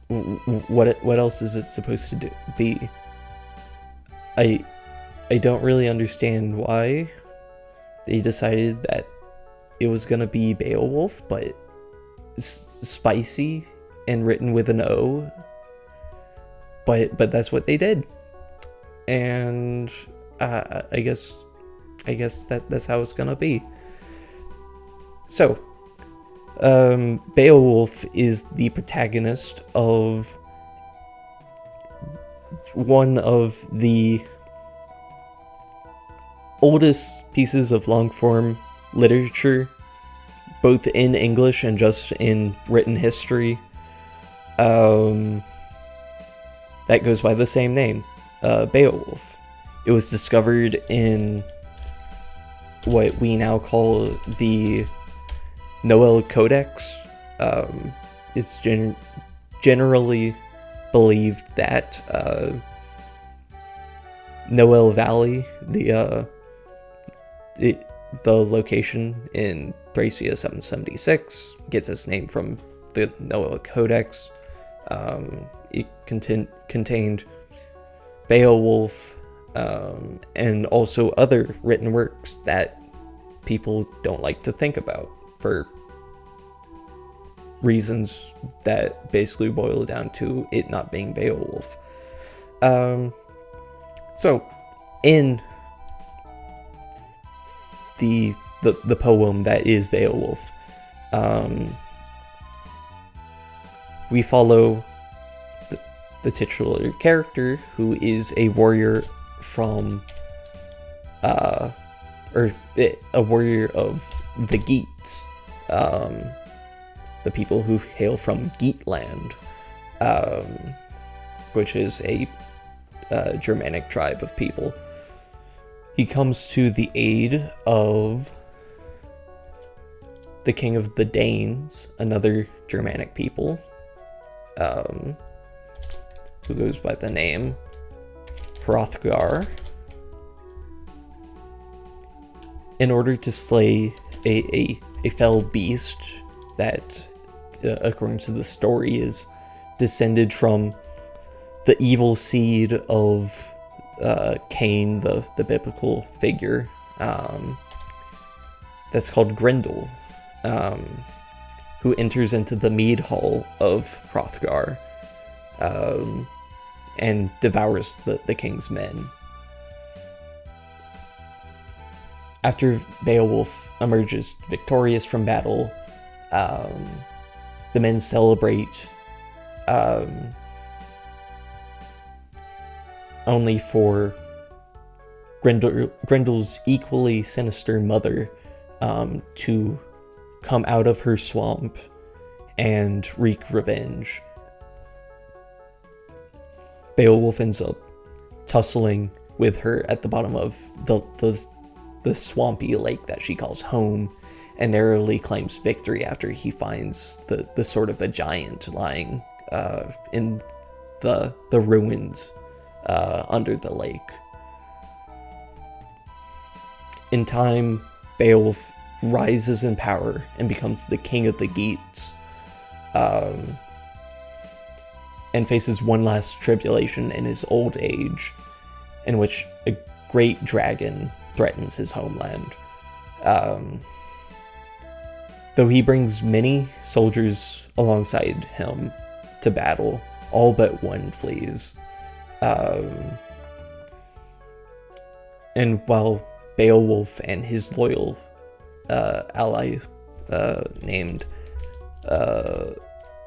if I can type, Wiglaf, are able to slay the dragon in the end, the warrior king that is Beowulf ends up passing.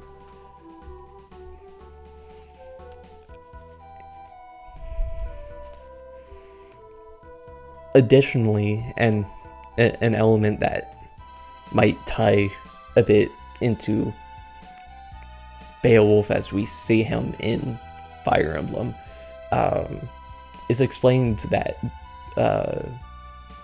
that Beowulf came to King Hrothgar's aid because of a debt that his father owes to the Danish king.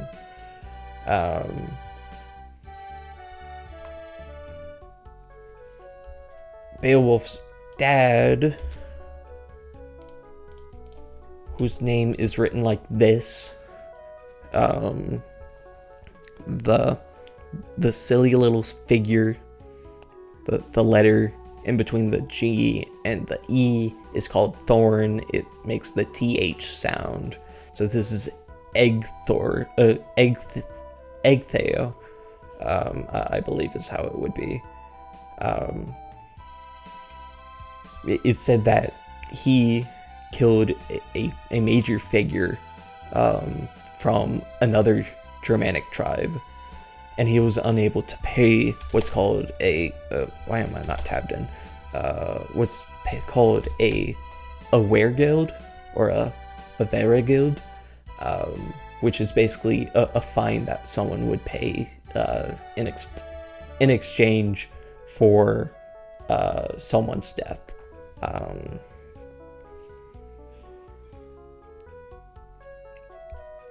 As it turns out, it was King Hrothgar who ended up paying off this fine of Egtheo.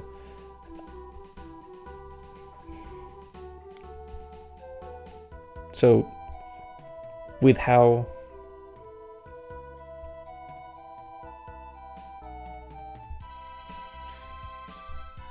we always heard it like Ictheo or Echtheo. Interesting. Genuinely, from all the times that I've had to actually discuss Beowulf in English literature courses that I've taken, I feel like it's such a passing name in Beowulf that there's never been much attention actually drawn to it for someone to care enough of how to pronounce the name. But I will definitely keep that in mind. Ictheo or Echtheo.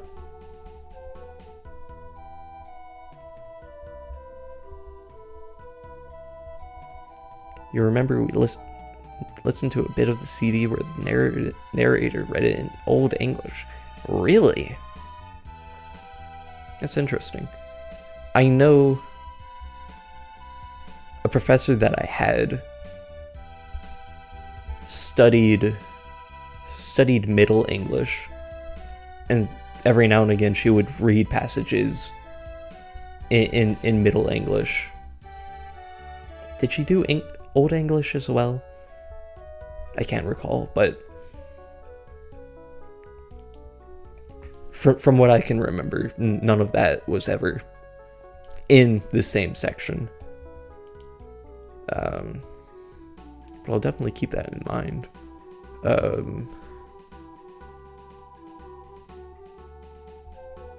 Where I was going with this is that with Beowulf coming to repay debt, that his service to Hrothgar was indirectly an exchange, in regards to an exchange of gold.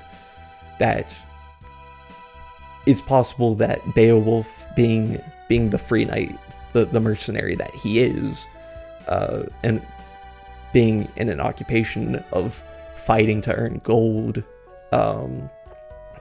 received from an employer of higher status, it's possible that an element of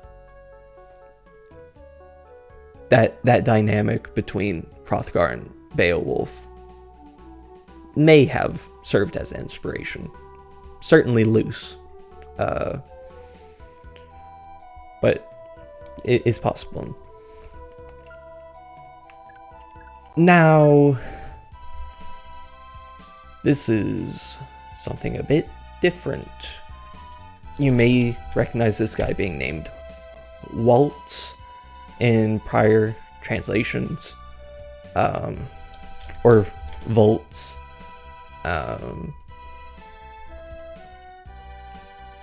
But here we have Wales, which is rather different, that's for certain.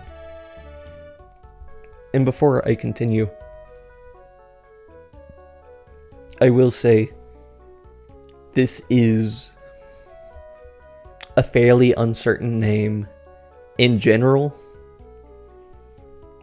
And in retrospect, I feel like my decision was not the best decision that could have been made here. But it did have various elements that informed it. So in the original Japanese, this character's name is Vorutsu, which is possible to be interpreted in a whole slew of ways. The only thing I've really seen pushed amongst the Japanese community and the research that's been done in that sphere is for it to be derived from volta, or volta, which would relate to the Italian chemist and physicist by the name of Alessandro Volta, who was a major trailblazer for the development and understanding of electricity in the 1700s. And of course, you'll probably vaguely recognize the name as being where we get the term volts from in regards to electricity.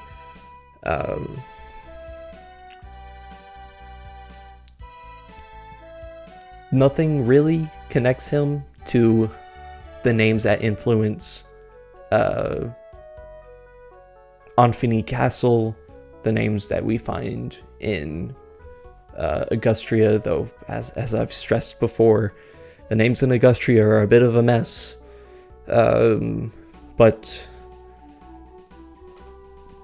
the loosest idea that I could grab at is that the research of Alessandro Volta had caught the eye of a certain figure that you may know of.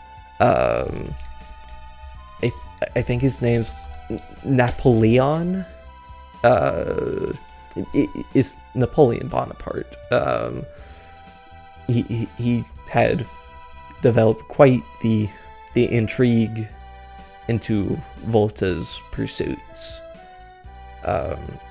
But beyond that, there's not really much to say.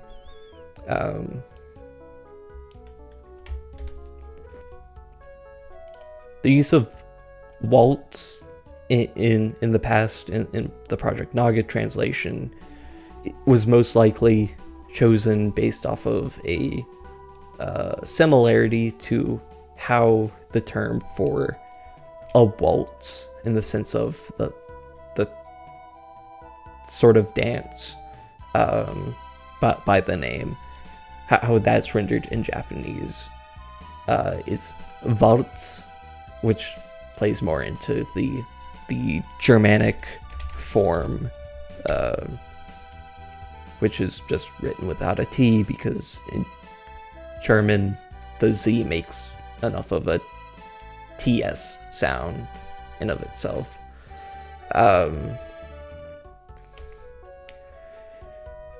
As for my interpretation, I've gone on a bit of a hunch in assuming that it's a truncated form of Voltsung, which would be, as in Voltsung or Voltsunger, and the Voltsung clan, which is the focus of a major story, a major saga of Germanic hero narratives that are all centered around this Voltsung clan. The eponymous Voltsung was the king of Hunaland, and was born to a late king by the name of Rerir, as well as his wife, who died during childbirth.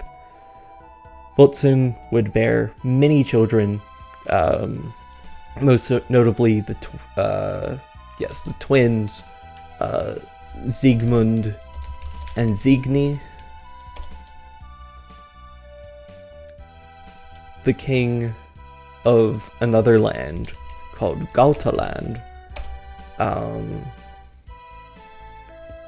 was arranged to wed Signy, despite her holding great disdain for that foreign king, whose name was Siggeir.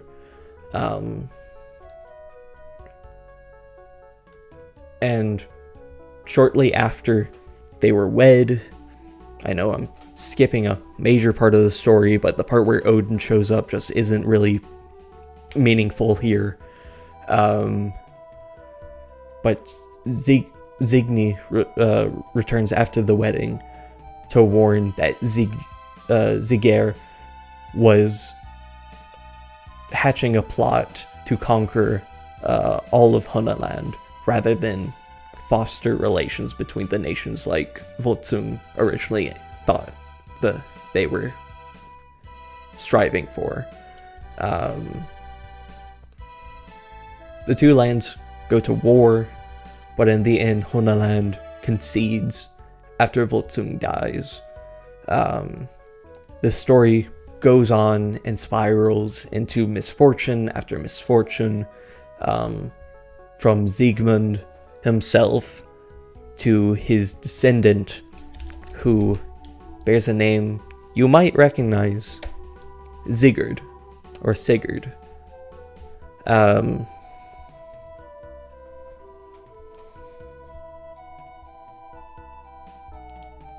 A major reason that I followed this interpretation is because of the relevance of Gautland in the Volsunga saga. As you might have been able to piece together, Gautland is the same as Geatland, the land of the Geats, the land of Beowulf.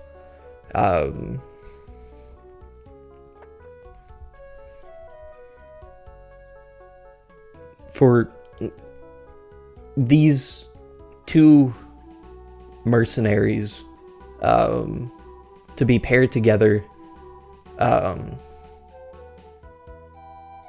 with Beowulf, the one named after a king of the Geats, to turn against someone who potentially could be named after a king of Hunaland,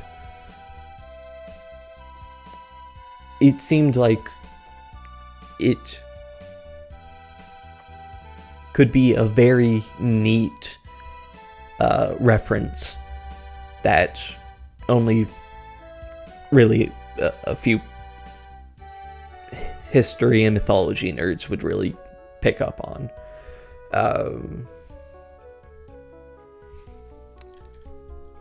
And I ended up opting for a unique name based off of this interpretation of mine, as Volsung is addressed within the poem that is Beowulf, in which he is called Wales, which stylistically would, as it's written here, is a bit closer in form to the name for Volts in this game.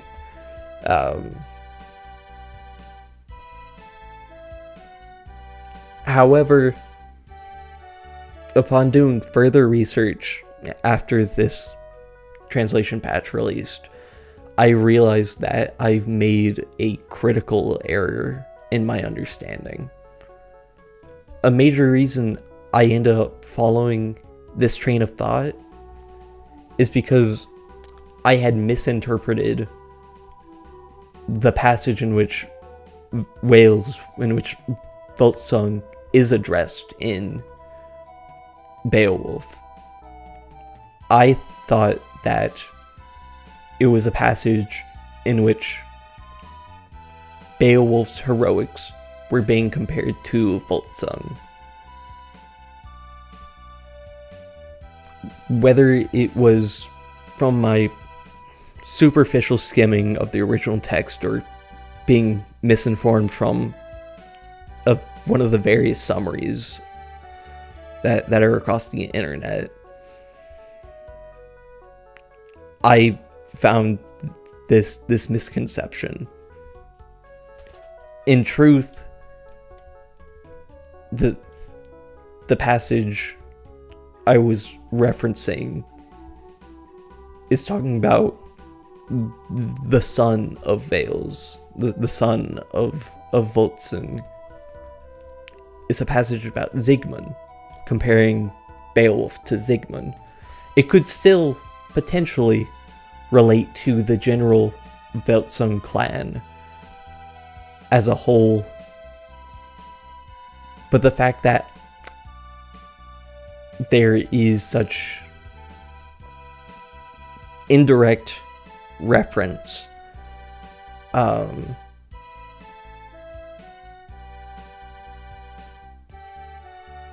just seemed a bit odd. It also, the idea falls apart when considering the fact that we're talking about Beowulf in the original game betraying Volts to side with Sigurd. That he's, if we were to follow my interpretation, he would be betraying someone named after the Voltsung clan to join the army of someone named after another figure in the Voltsung clan. So it, in truth, kind of just falls apart at that point. At the same time, I could easily just be reading too much into that, just as well as I could have been reading too much into this specific reference. It could be neat if it was the intention, but at the end of the day, I think I was misplaced to make this drastic change. Anyways, speaking of admitting defeat, how about I just completely cave to all these mercenaries?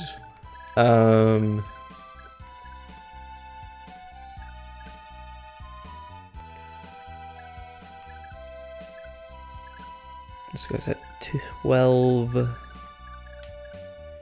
It might be a decent idea to put someone in the forest up here. Would it be possible to get Finn? I also have to worry about Beowulf jumping into...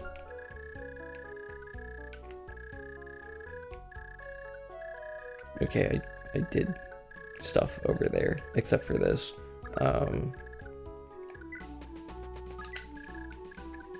Yeah.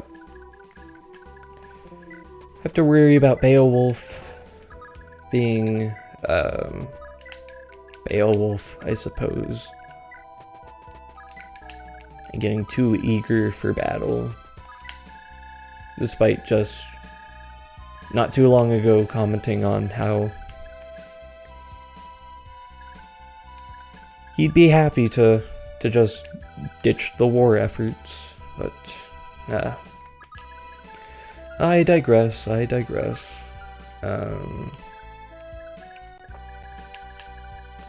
What is the range that we have here?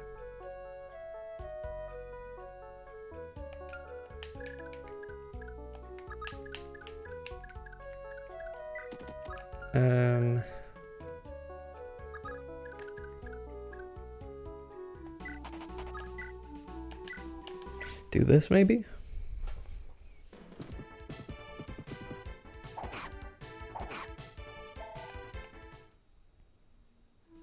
And fall back.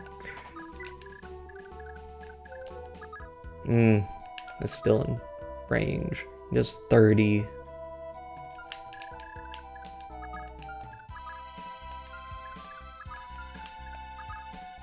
He won't double unless he procs Adept, which is likely because he's...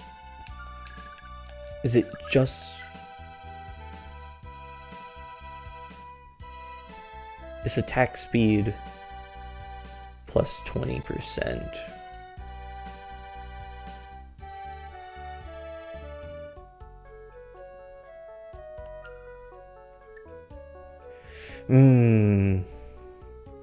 I don't know.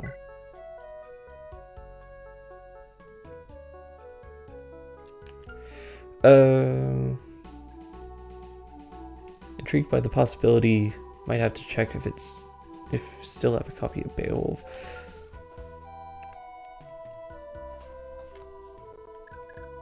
I'm long overdue for grabbing a copy of Beowulf myself.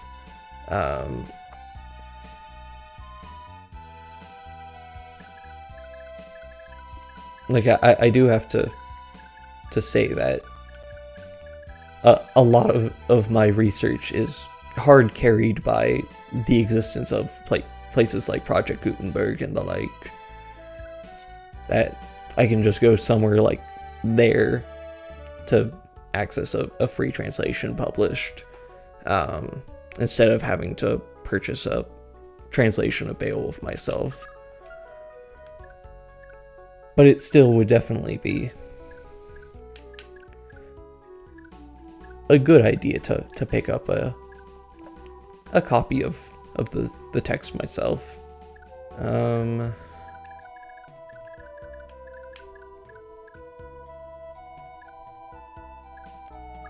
Can I...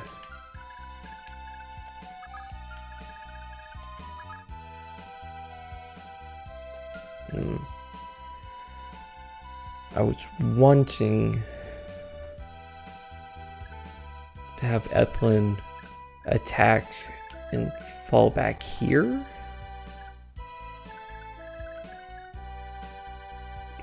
I don't think that's going to happen so long as this soldier remains. Let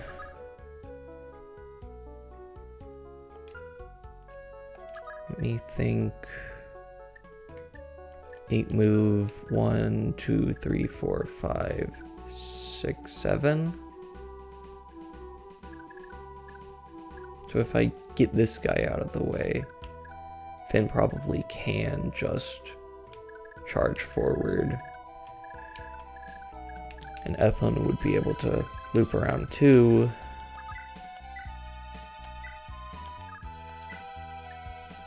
As she is... She will not kill.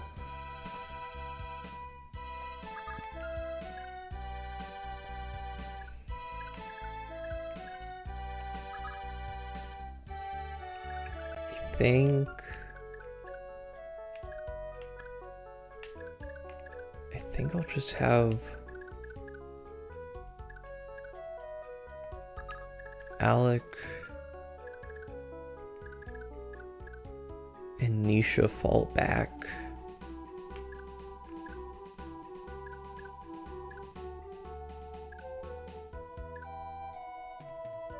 Have Midir come here and shoot down this guy. And then have Ethlin and Finn strike these guys. Sigurd finish off. And come with me. That might work.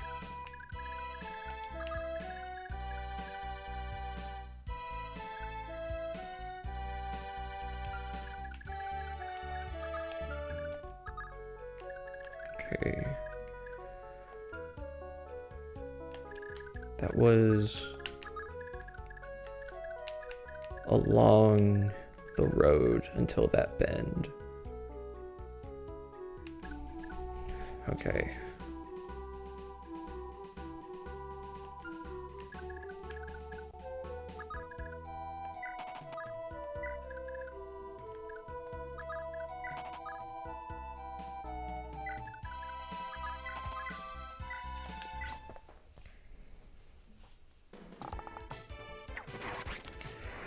Alright.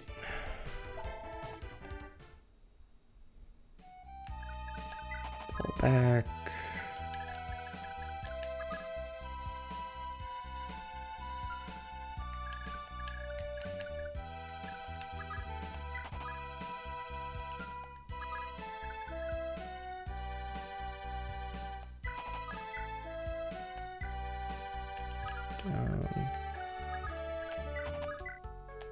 Brave Lance, this guy.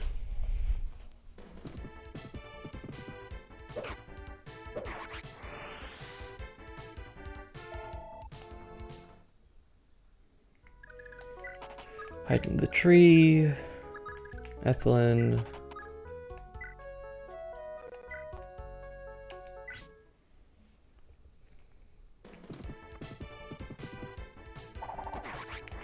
Okay, that works.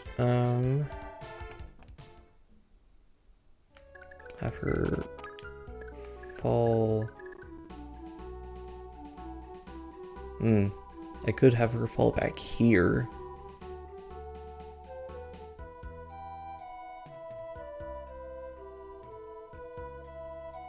That might be a better idea.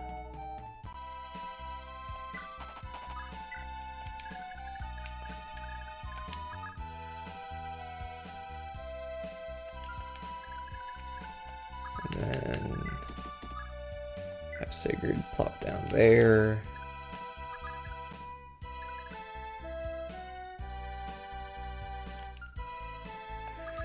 Uh, 15 defense, I don't think will be good enough. So I guess I'll just keep him down there. And that was everything except for Sylvia. Sylvia.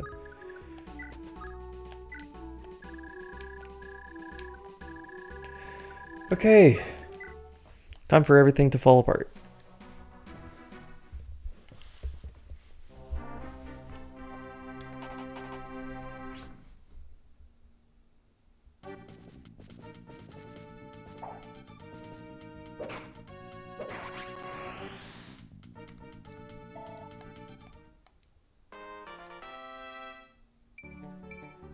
Strength, speed, luck.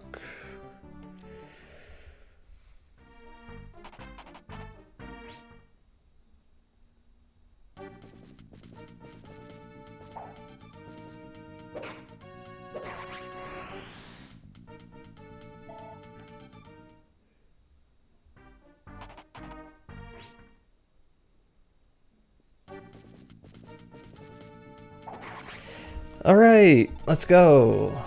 Miracle strats do not work.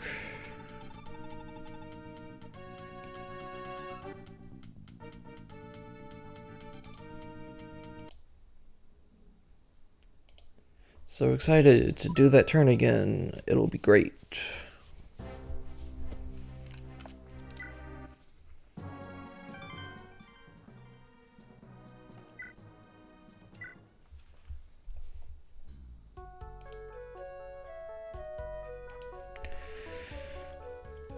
Alright. New plan of action. How are we going to do this? I'll just prioritize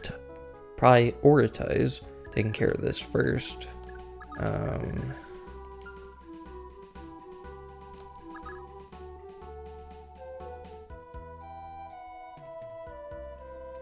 It would be great if I could just find a place where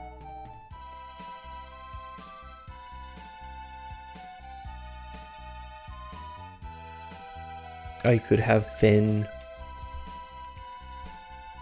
Brave Lance everyone except for Beowulf. Nothing could be better than that, but unfortunately that's just not gonna happen.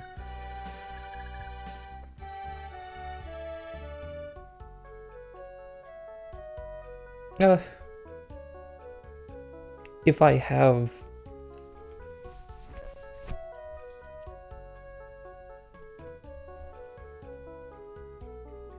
everyone target not Finn, and then Wales goes for Finn, that could work.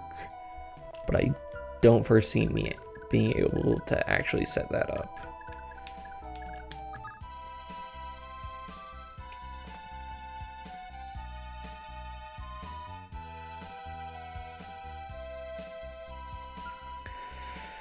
Okay, let's see.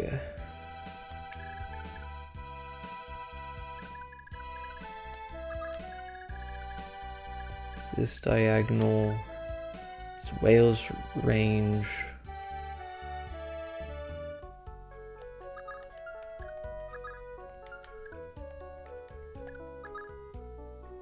That diagonal is everyone else's range.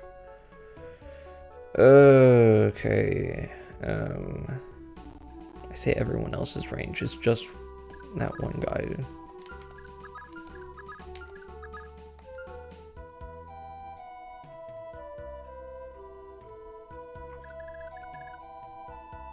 I think I'm just gonna fall back and maybe just keep Finn or Sigurd in Vale's range.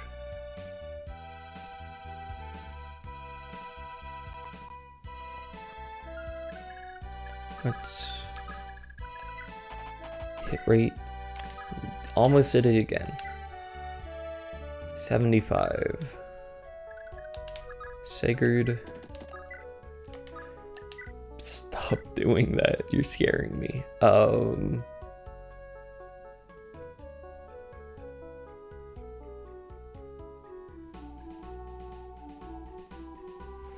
Sigurd would live so long as he doesn't get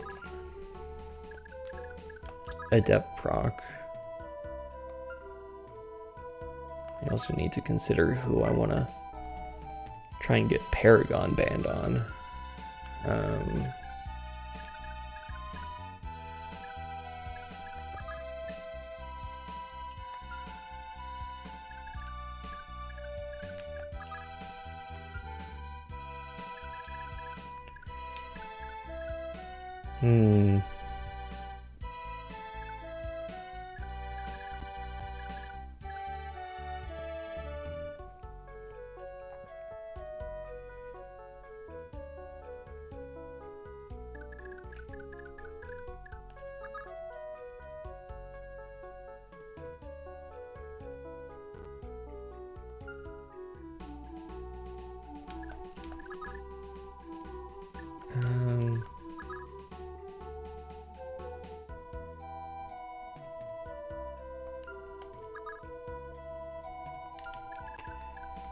Okay, yep. We're gonna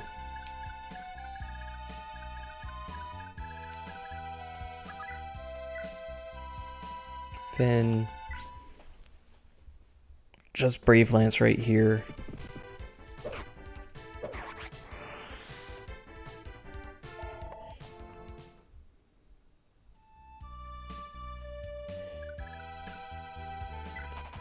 Fall back.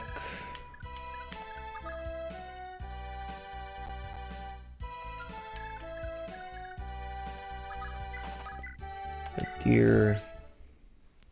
Strike here.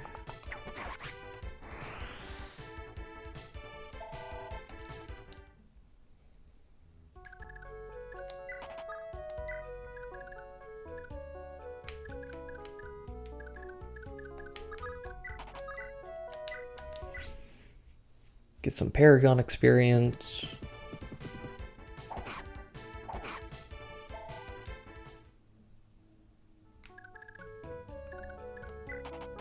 Fall back.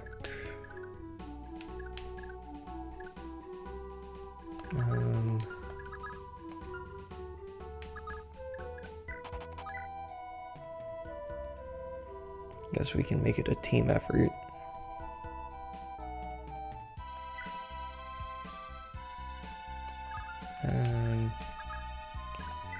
Attack with Alec first.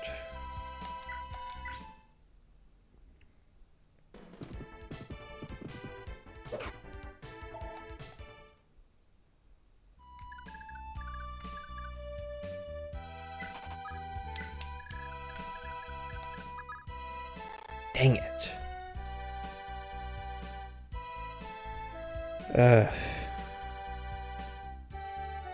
Guess I have to play around that now.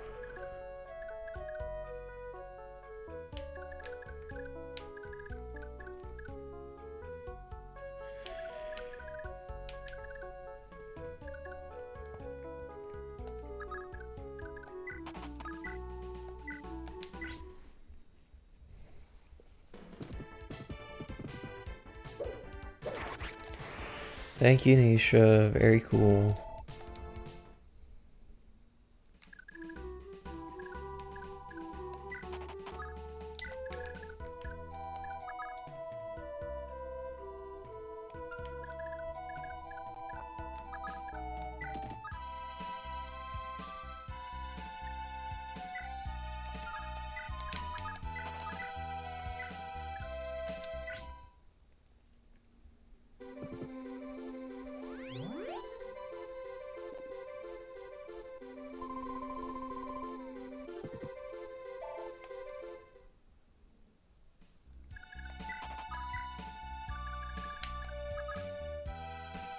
Oh.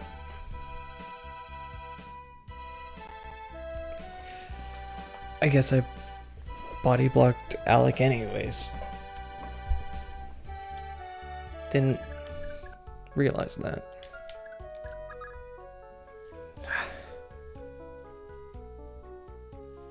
I failed to realize that this was in Beowulf range. Okay. I'll keep moving on, but doubt we'll be keeping this run. No, you're not teleporting him.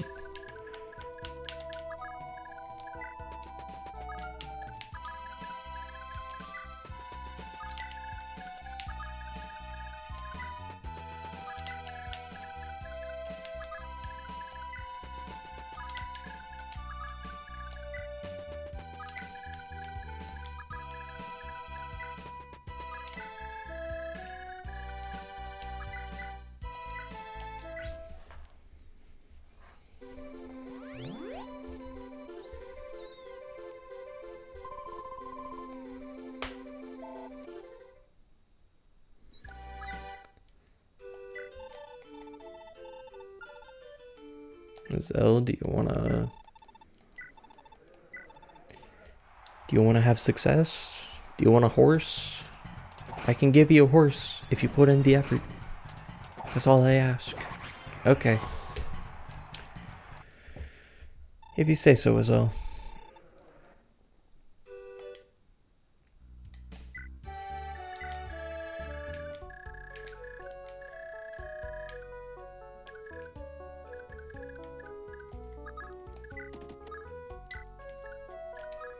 Alright. Time for everything to go wrong again.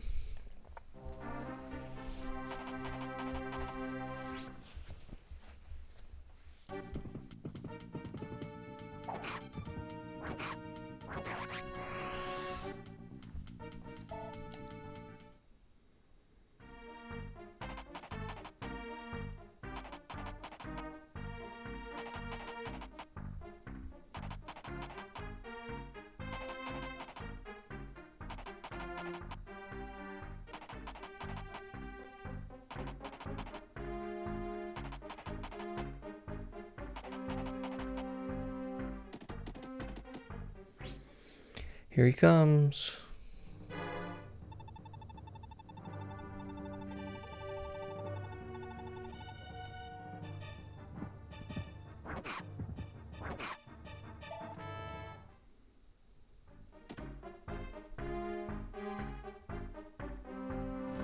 I forgot to move Lewin and Sylvia. That's awkward. Alright, Beowulf, are you gonna get yourself 6 feet under? Cool.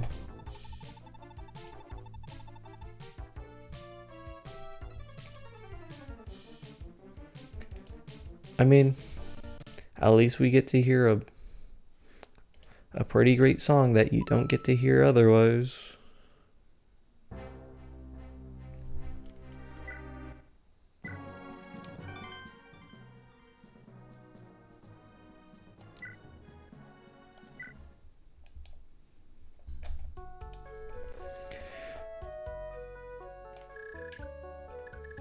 Okay.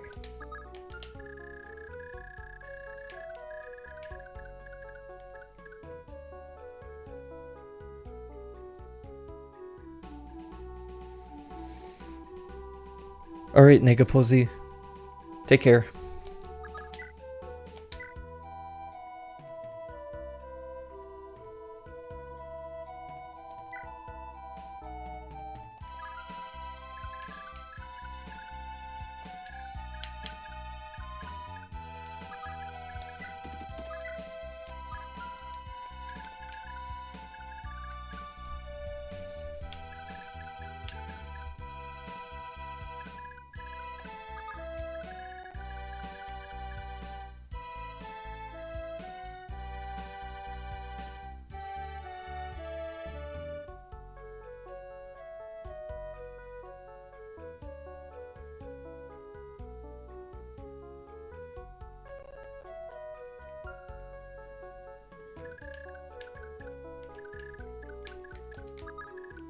Okay. There.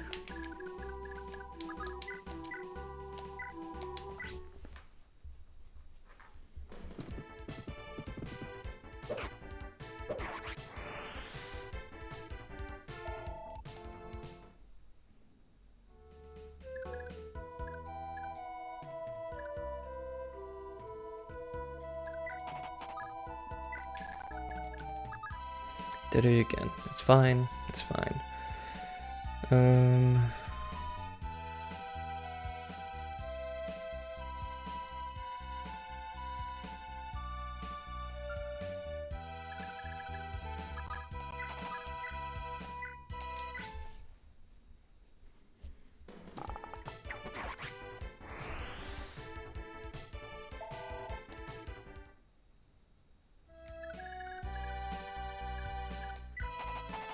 Pull back.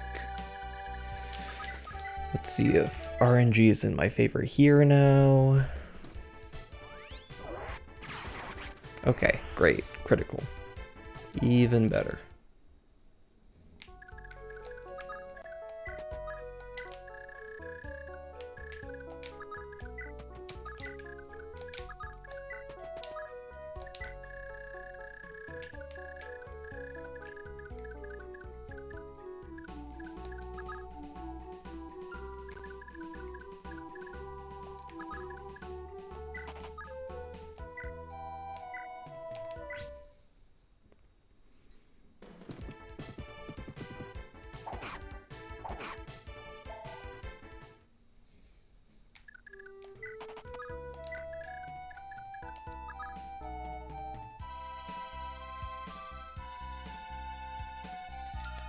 We're talking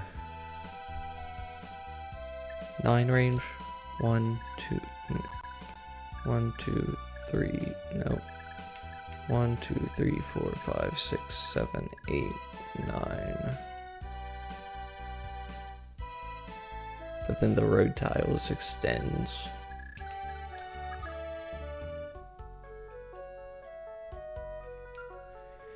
Okay.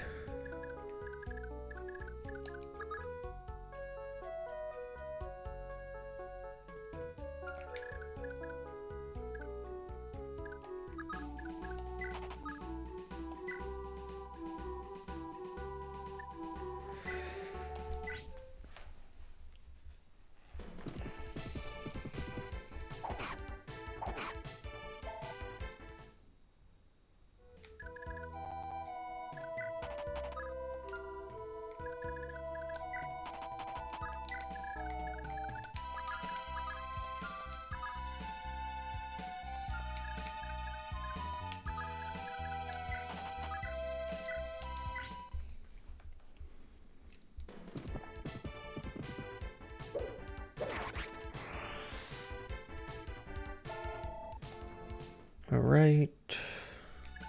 Fall back.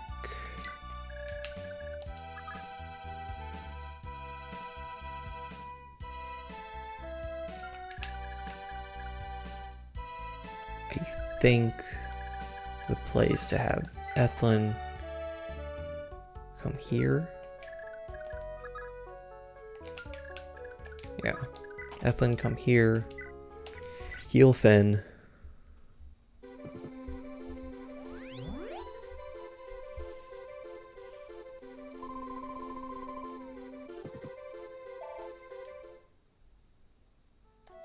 Keep her there.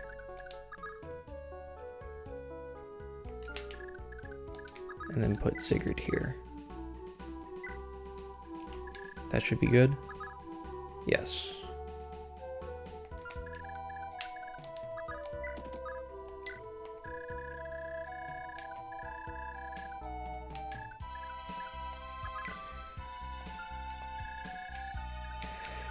Right, gotta move all these guys again.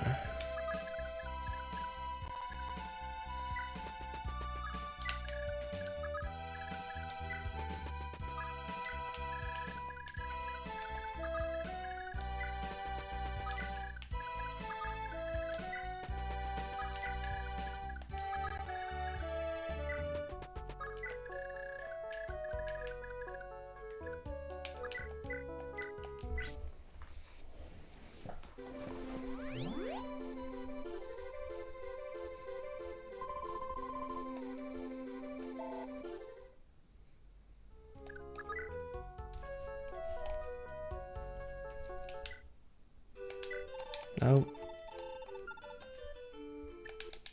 Arena.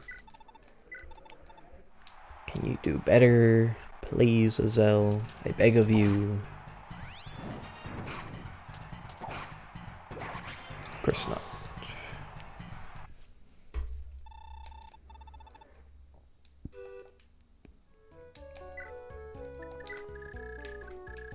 Alright. For real, everyone. Okay, let's try this.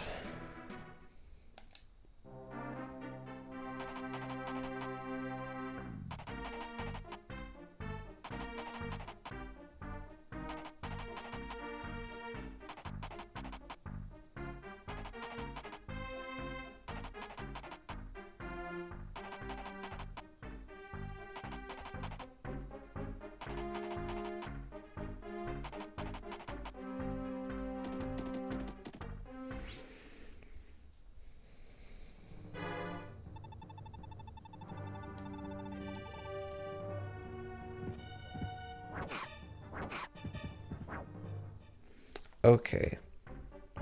That works, I guess. It wasn't great, but people are still alive. Save. I guess back on turn 12 at this point.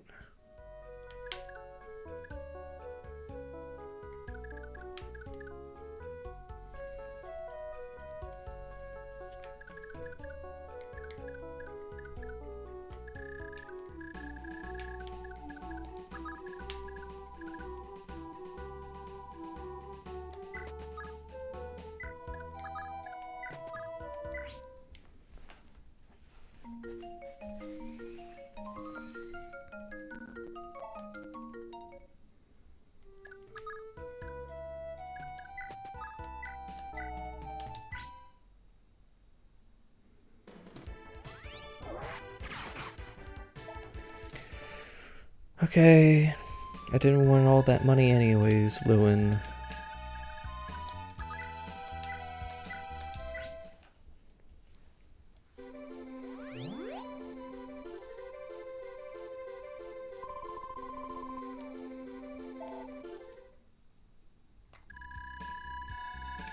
Okay. So how are we gonna do this?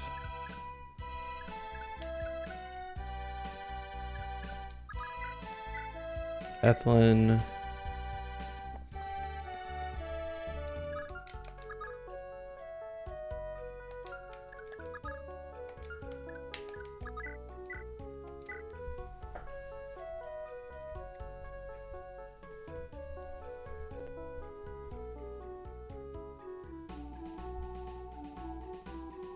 23 minus 5. We're looking at 18 damage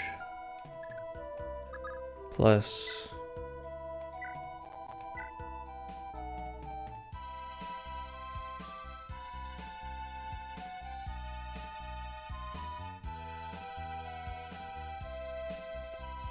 35 minus 14, so 26.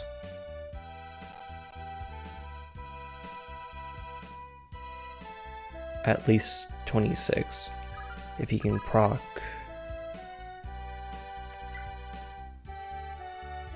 If he can proc, he can do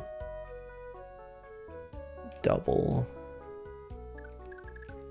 I wouldn't bank on it, but it's an option.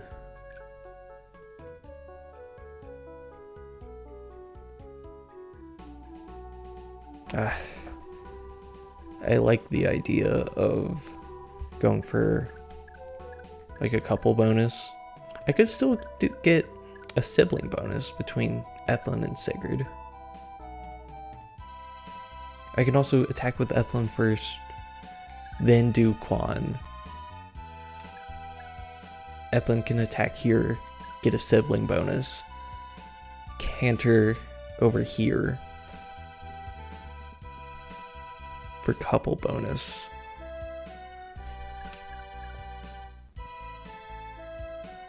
I mean, regardless, I think attacking with the both of them might be the play. But Sigurd's so low.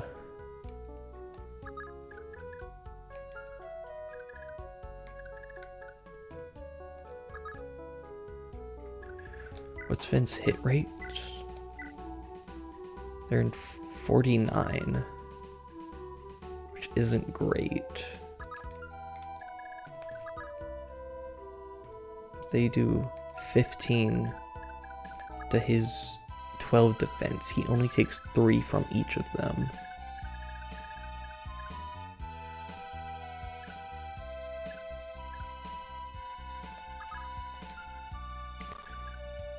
And Sigurd takes how much from each of them? Okay, he takes 3 as well. So he'd only be able to take 2 of them. Beowulf takes 5 from each of them. Okay, I'm just...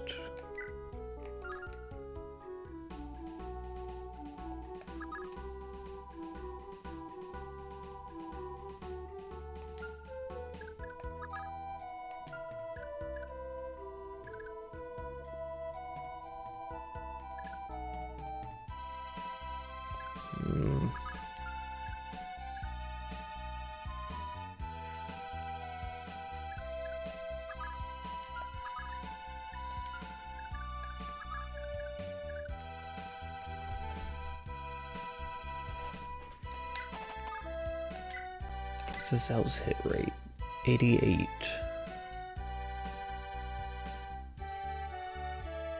I'm just gonna send it.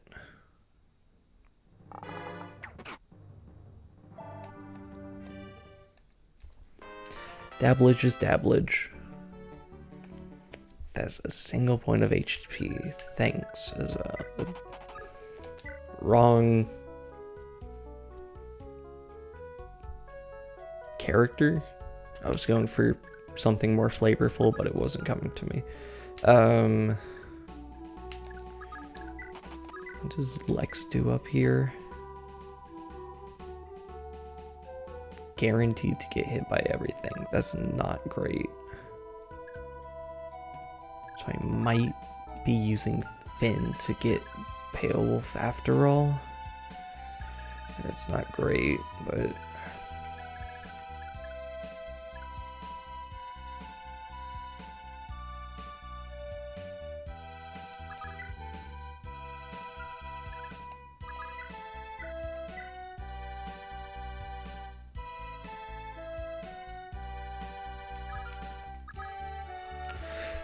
Quan doesn't really need the Paragon ring, though.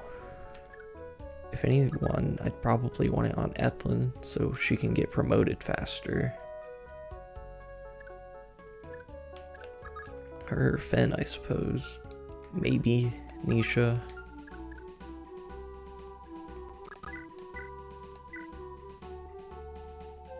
I'll just send it.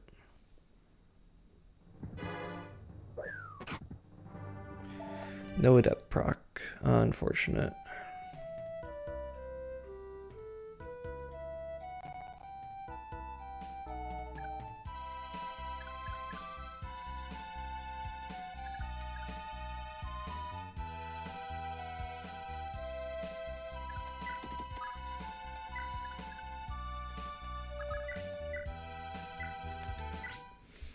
No sibling bonus either. Yeesh.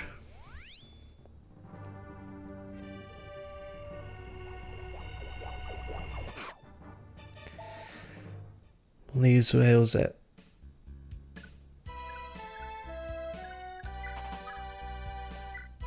8, which does leave it flexible for just about anyone.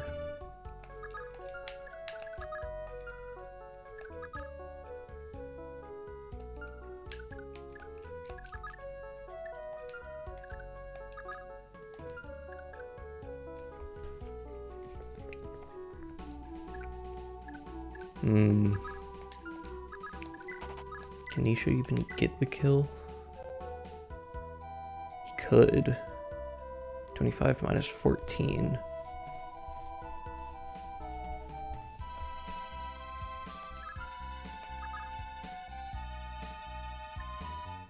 It's not a bad idea.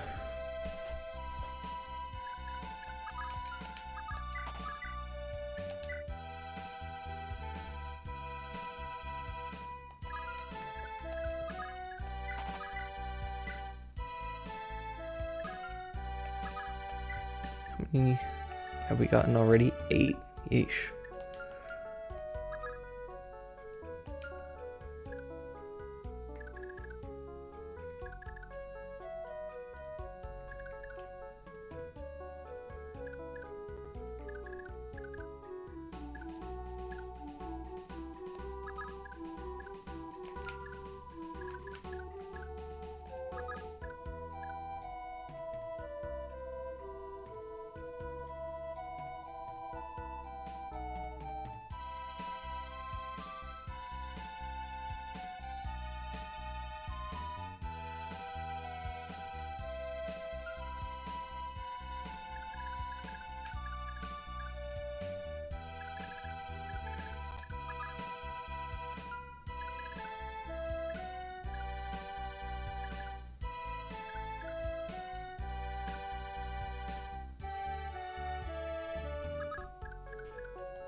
Yep, I'll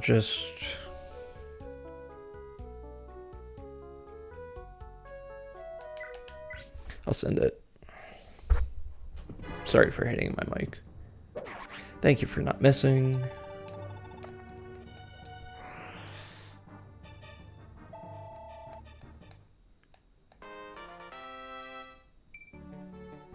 Just defense. I'll take it. Paragon ring.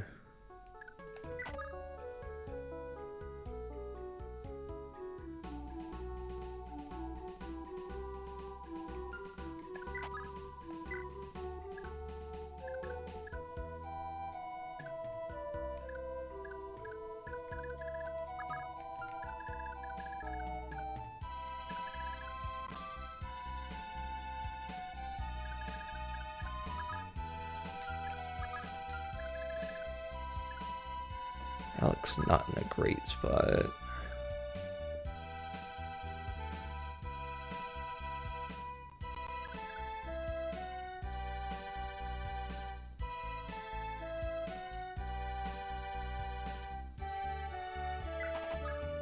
I guess I'll put him here.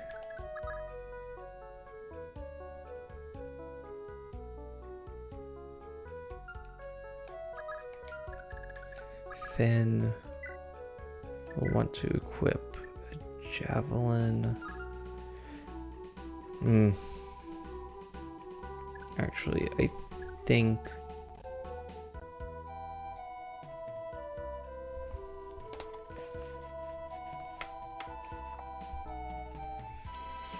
I was gonna move Lex, but I don't think there's any great play to make with Lex. Will he kill with his axe? If he doubles, he will. I think... Right? I read that... 31... Yeah, he basically kills in one hit, and he's guaranteed to get hit by anything. Take 5. 5 times 1, 2... Oh. Duh, take it off. I do not want to get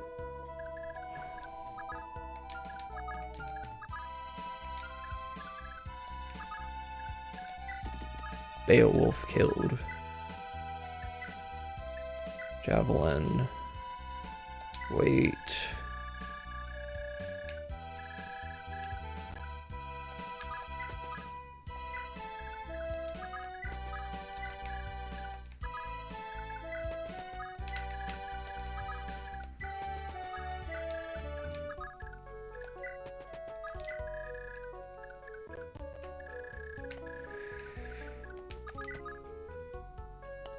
Is it here or is it here? Does it matter?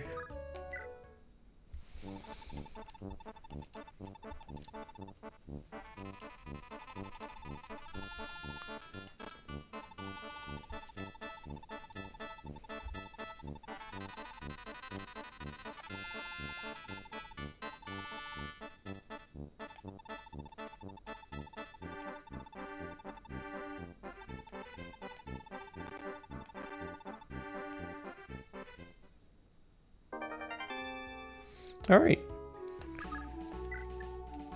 There's the follow-up band, follow-up ring. Which means...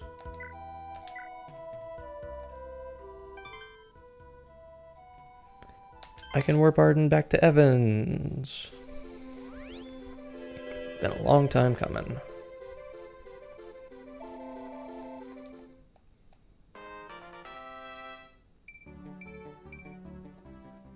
Let's go defense.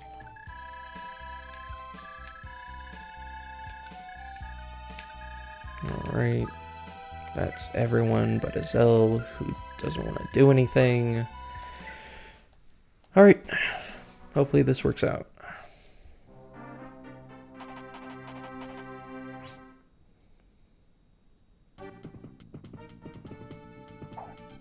Good dodge.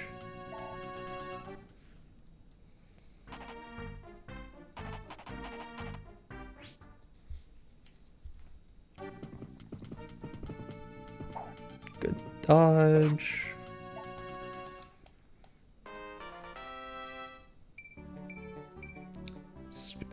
Another magic point.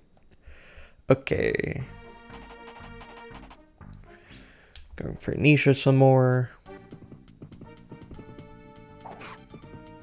Tanks it.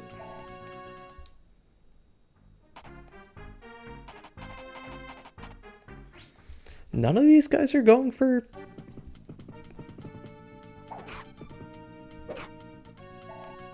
Going for Lex. Okay, loops around. Good dodge. Get that Paragon level up. Another point of magic. And some defense and some strength. I am not complaining.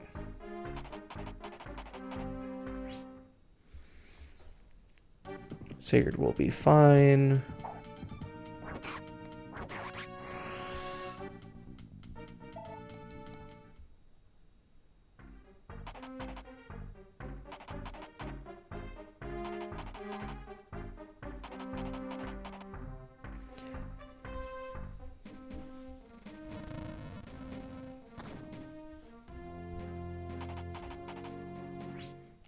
Please don't kill yourself on Quan.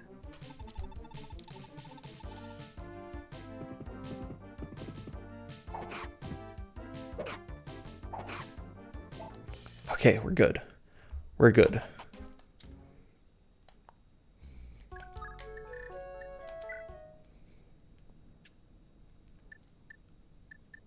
I think I can just save, and I think we'll be safe.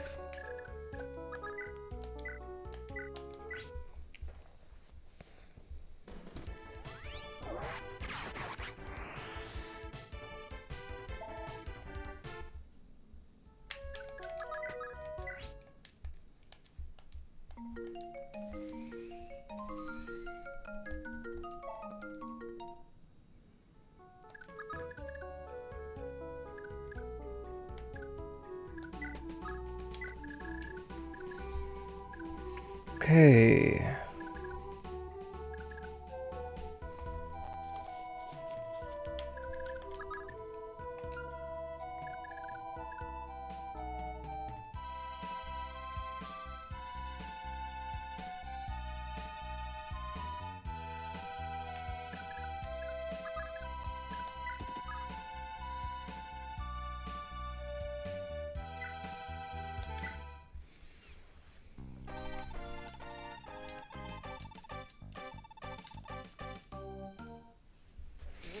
Okay, that does end Quan's turn.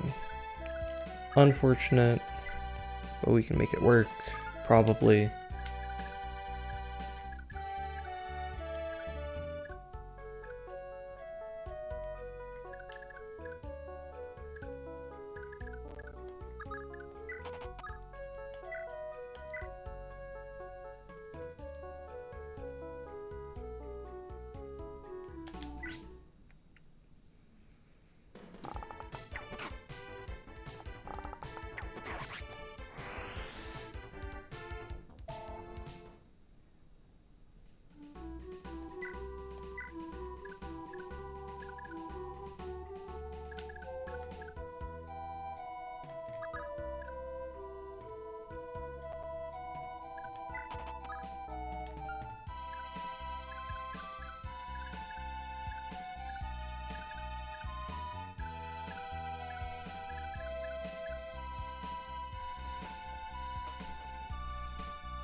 Beowulf has 10 defense, takes 5 from everyone.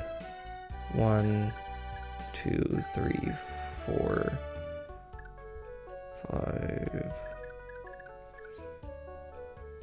I think he should be fine so long as he gets a heal.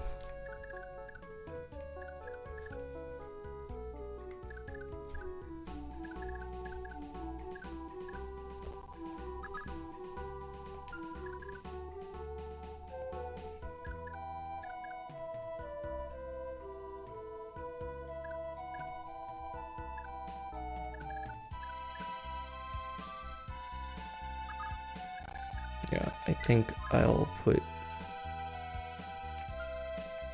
Sigurd here.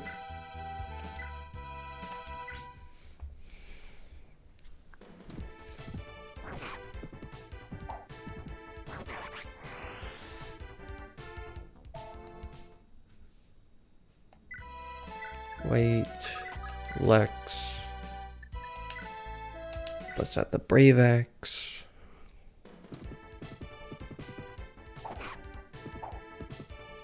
Well, that's unfortunate.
Okay, yep.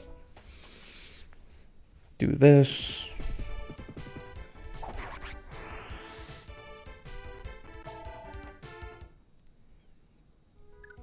Back up here.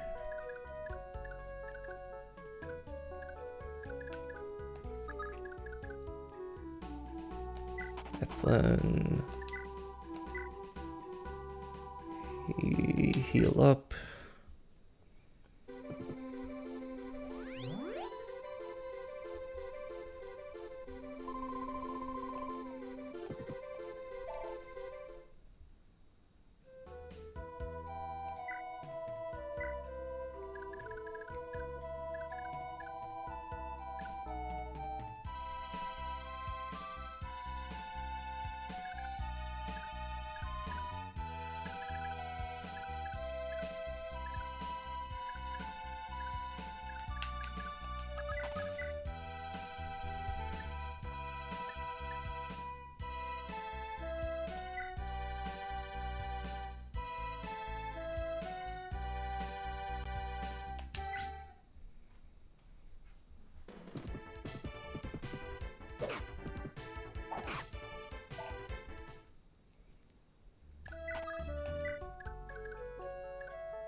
Okay.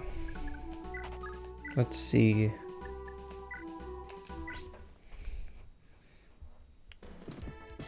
If I can have Finn make a miracle of all this.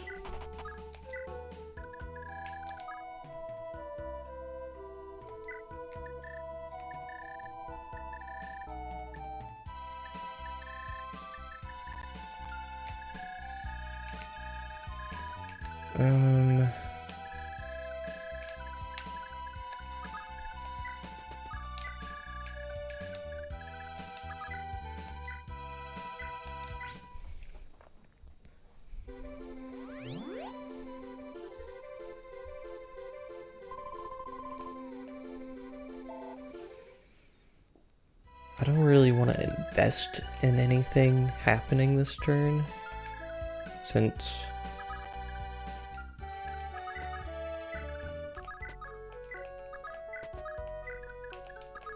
I don't know if we'll actually make it through all right.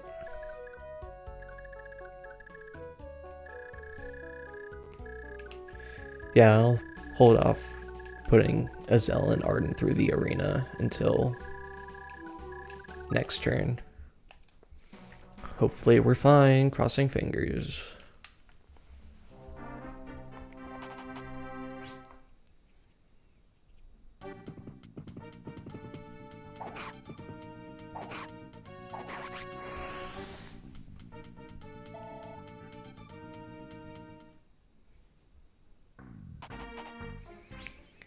Is Beowulf where it's gonna fall apart?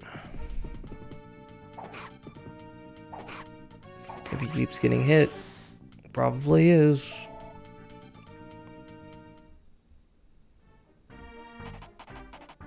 Okay, going for Ethlin.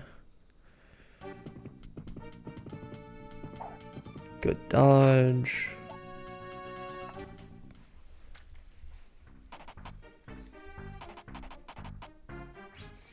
Okay. Yeah, this is great.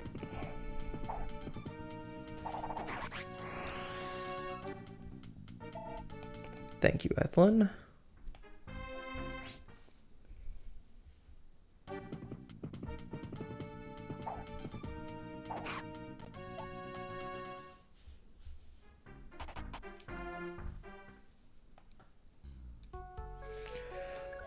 Okay. That is fantastic. Probably couldn't have gone better. Okay.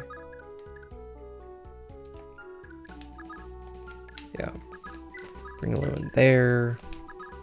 So yeah, follows up dances so we can move just a little bit further.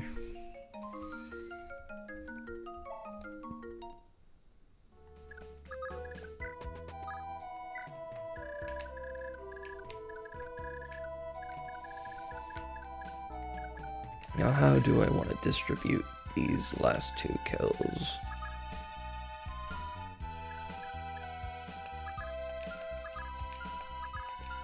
Move, thank you. 14, 11, 16.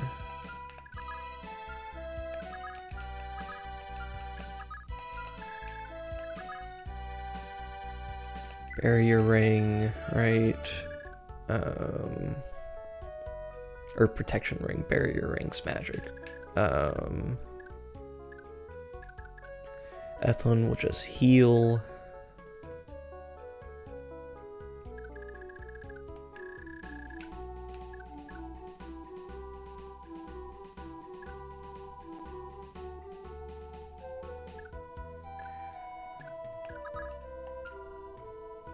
Beowulf can probably just get experience in the arena instead, I think.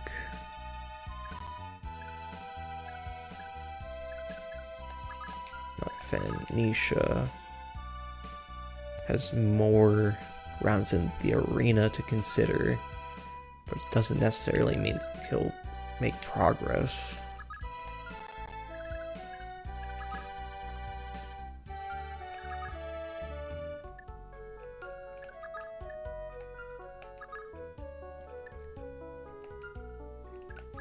Deer, I can feed. Alec hasn't been the best. I can still give him some experience. He's fallen a bit behind.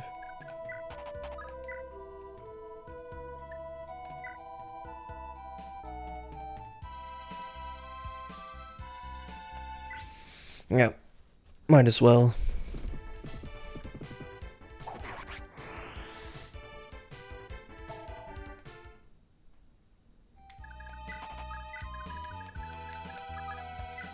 Do I give this to the Brave Lance and Finn, or do I go for Nisha? Or maybe even Lex? What weapon do you carry? Lances.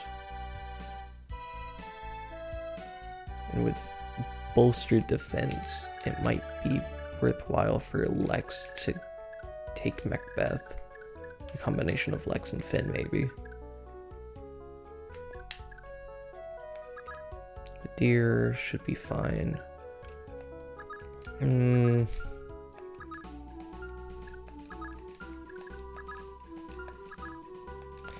Yeah, yeah.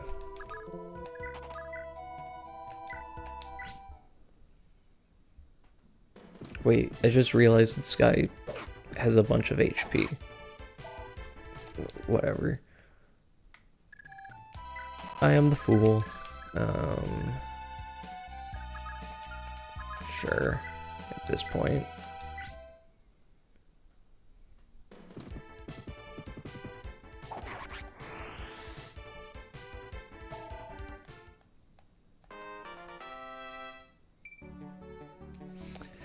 Great first showing, Beowulf. Fantastic. Just...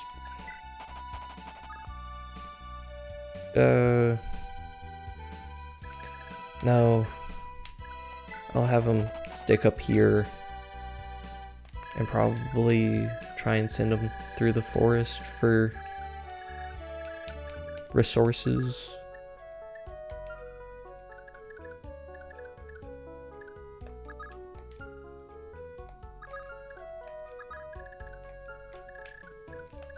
Javelin.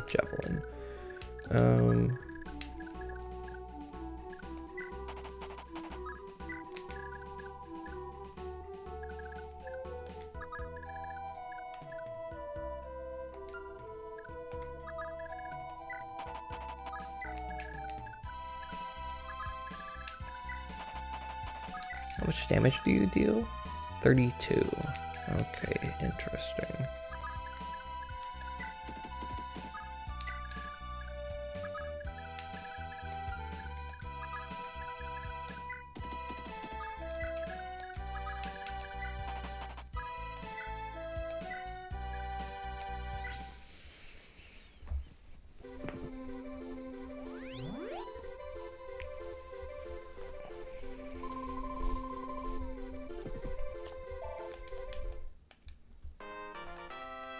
Let's see, level 15.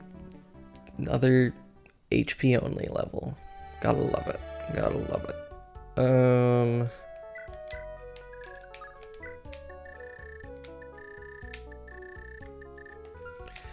I mean, yeah, at this point, Idane...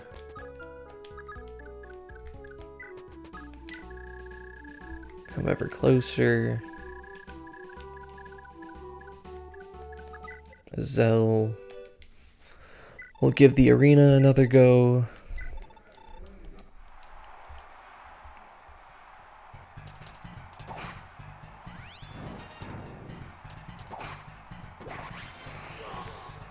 Zell, we can't keep doing this song and dance. Come on, boy.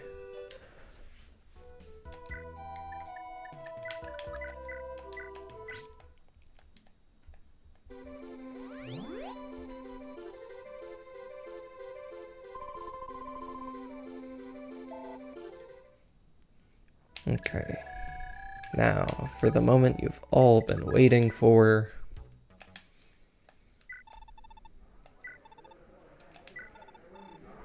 Arden Gaming.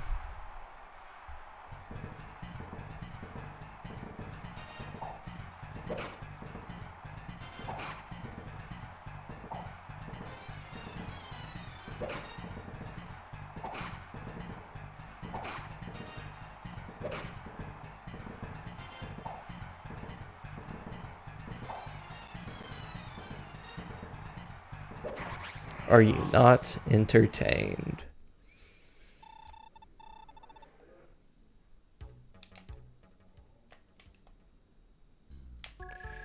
Anyways, I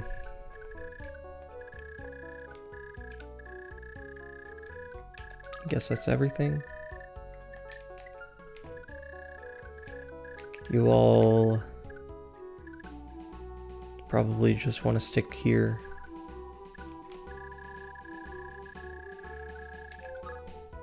Right.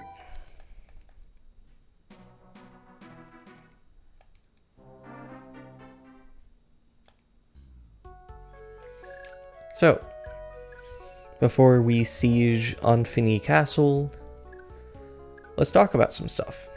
Starting with Lord Macbeth. I don't think it's any secret where this name comes from, but let's go over it nonetheless.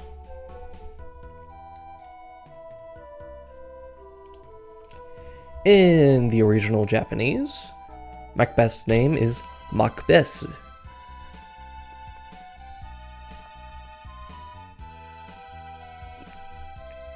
It's inarguably from Macbeth, as he's named in the game. This is, as you likely know, the name of an infamous Scottish king, famed for his interpretation, or rather, famed for Shakespeare's interpretation of his character, of his rise to power, and of his fall. In the play, mixing up names, Macbeth, then only holding the title of Thane of Glamis. Let me put that in chat, since it's a bit unique. The Thane of Glamis, he comes across 3 witches, also known as the Weird Sisters, that tell that he will also come to hold the title of Thane of Cawdor.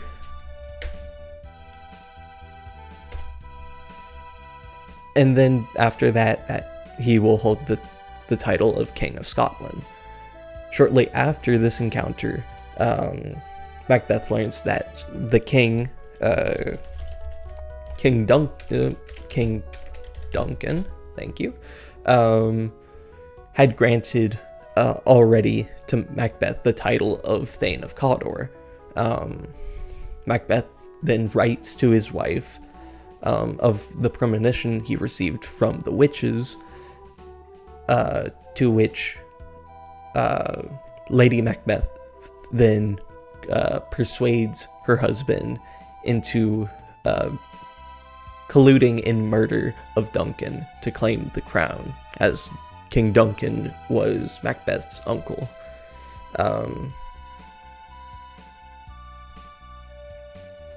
However, after the heinous act and the heirs of Duncan flee for fear of their own lives, Macbeth is ridden with his insecurity and guilt, which leads to him to hastily and aggressively take out anyone who he may even have the slightest fear that they will pose a threat to his rule. Both Macbeth and Lady Macbeth gradually succumb to hallucinations that gradually lead to occurrences in which their secret is let loose. At the end of the tale, Macbeth dies at the hand of a family, or at the hand of Lord Macduff, whose family was completely wiped out by Macbeth. More than anything, the use of the name seems to relate to the character of Chagall in his act of killing his father after coming into contact with a malevolent group and their plots, that being the Lothrian order. You could also consider a connection between the wanton violence brought about by Macbeth in game through Augustria, to how the literary figure and the historical figure of Macbeth was so swift in dispatching murderers to accost anyone he suspected. Moving on. Sorry, I know y'all would love to keep looking at that handsome face, but we're talking about Castle Anfini. Yes, that is how you would pronounce that.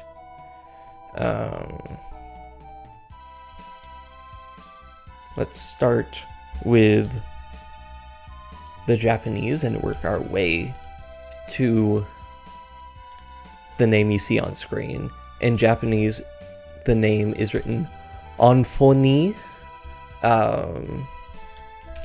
It's traditionally been rendered into English as Anfony.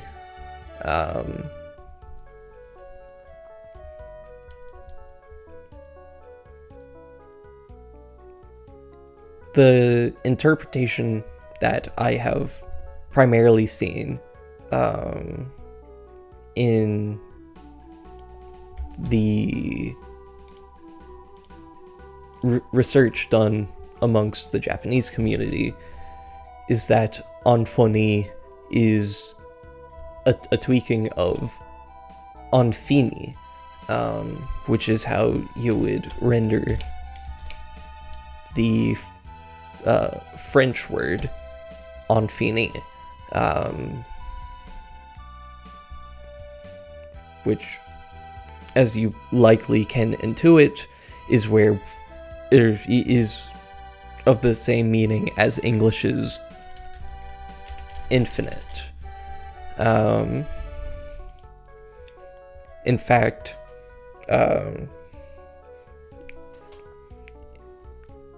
I'd say still little known information.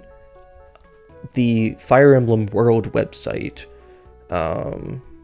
which has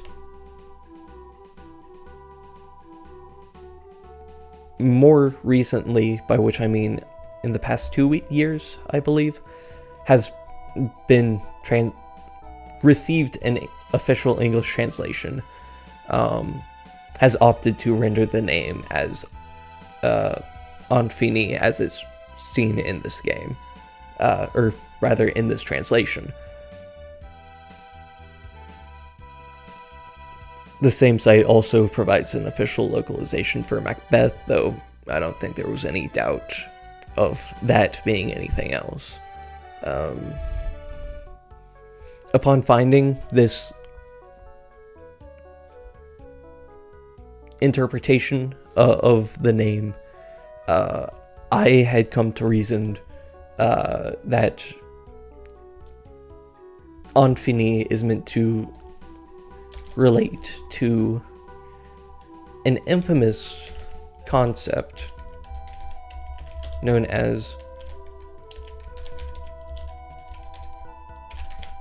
if I can finish typing, the infamous concept, the infinite monkey theorem. The idea suggests that a monkey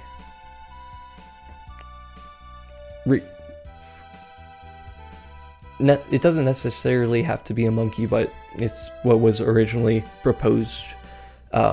If given an infinite amount of time, would eventually type out any text when randomly hitting the keys of a keyboard or a typewriter. Commonly, the text that is expected to be typed is one of the works of William Shakespeare. Typically, it'll be Hamlet, but it's also been proposed of various other works of his.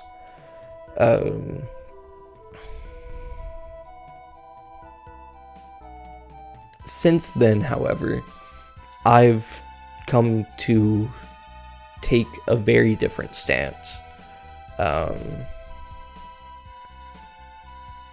That the name is instead meant to be a corruption of Antony, which would be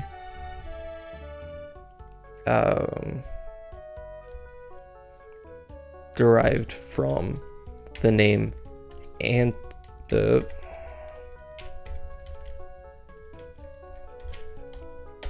it would be as in the name Antony or Anthony, specifically in regards to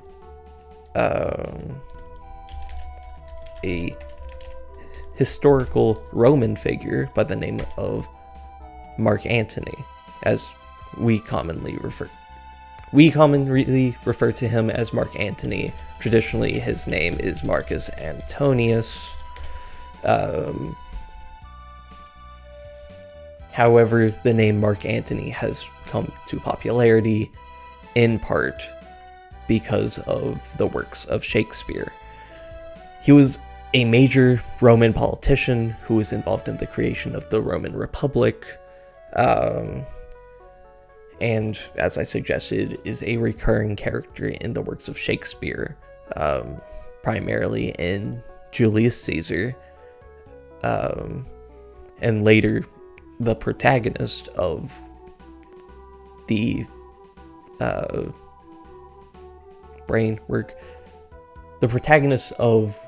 Antony and Cleopatra. In Julius Caesar, Mark Antony is one of the loyal followers of Julius Caesar. And despite the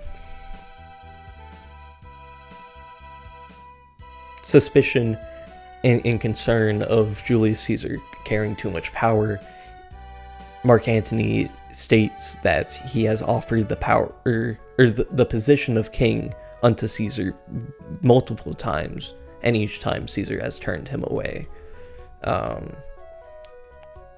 Following the huge spoilers for Julius Caesar, the assassination of the titular character, Mark Antony gives a speech before the people of Rome, as in one of the most famed cases of persuasive language, in which he convinces the masses of Rome that Caesar was a great man and leader, and that his conspirators were the ones in the wrong. He forms what's known as the triumvirate, amongst other leaders such as Octavius, the son of Julius Caesar, as well as a man by the name of Lepidus. And civil war erupts between the masses of Rome under the triumvirate.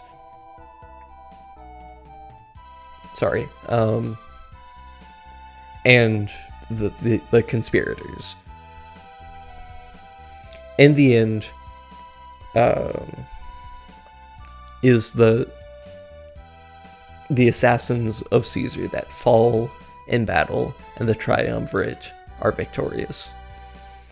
The story is continued in Antony and Cleopatra, which emphasizes more of a careless side to Antony's character. He's shown as being infatuated by the Queen of Egypt, and is regularly shirking his duties to remain in Egypt.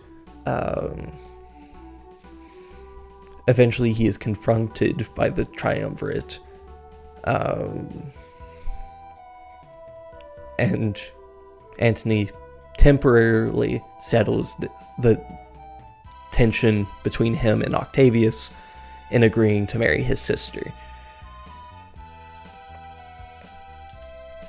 After that, the triumvirate have a meeting of parley with a figure by the name of, please don't laugh, if I can type it, Sextus Pompey, who was an infamous pirate leader who inhabited the Mediterranean and had long been in conflict with Rome. Octavius offers to Pompey a continued reign over Sicily and Sardinia in exchange for him aiding in the quelling of other pirates and paying a regular tribute to Rome. And despite Pompey's agreement to this arrangement, it's not long after that Octavius launches an offensive in the Mediterranean, and Mark Antony is not pleased with this. He returns back to Egypt, back to Cleopatra's side, and they declare themselves king and queen of Egypt, ruling over the third of the Roman Empire that was under Antony's reign. They declared war against Octavius, but between their own poor military decisions, as well as the sheer force that is Rome, they are utterly defeated. The couple end up taking their own lives, and by the end of the story, only Octavius is left as ruler of speak properly, please.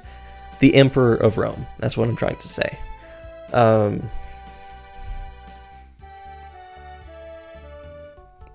The use of this reference is likely meant to call bring to mind Mark Antony's role in the blossoming, too pretty of a word, the development of civil war in Julius Caesar, and his support of Caesar as a monarch may also relate to Macbeth and Anfini being subservient to Auguste and of Chagall.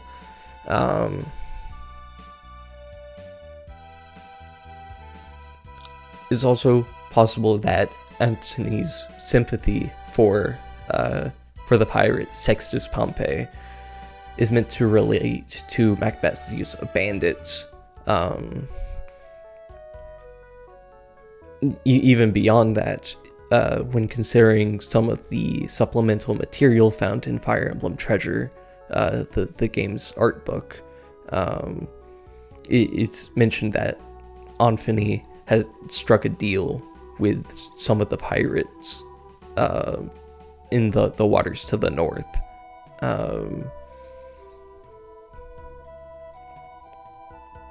So it's possible there may be something there as well. Additionally, the development of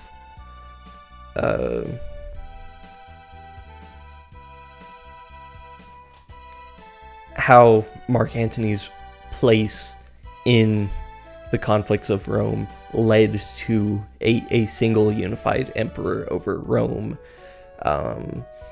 may also relate to the developments we see in this game, as we have Sigurd, who similarly takes a position of gradually creating a unified nation of the Empire of Granville. I just said Granville like it's 2006 or something. Whoa. Empire of Granville. Of course, not by his intent, and in the end, it's a land left for another man far more ambitious to rule. But of course, that's a bit more reaching, I would say. Alright. Now, let us see if we can wrap this up. If things go awry,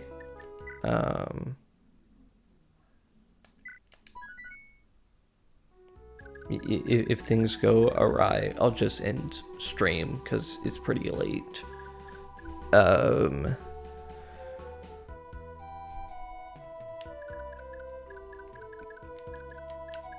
But let's see what we can do. Brave Axe 31.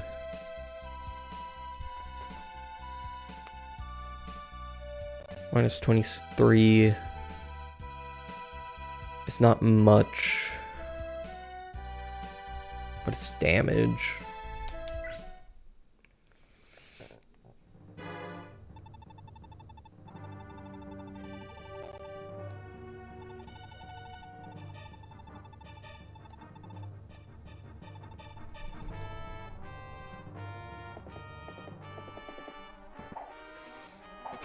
And he misses one.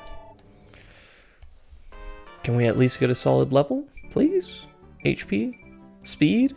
Defense? Luck? Whoa, that's... I'll take that.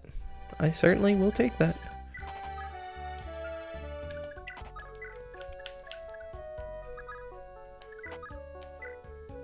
That's not what I wanted. That's not what I wanted at all.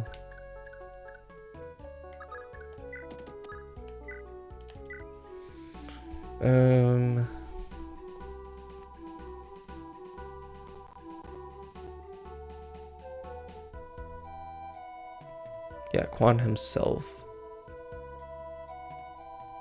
will be fine, right? I'm not mathing this wrong. Please? I'm not big dum-dum. Okay, cool. I was fretting for nothing.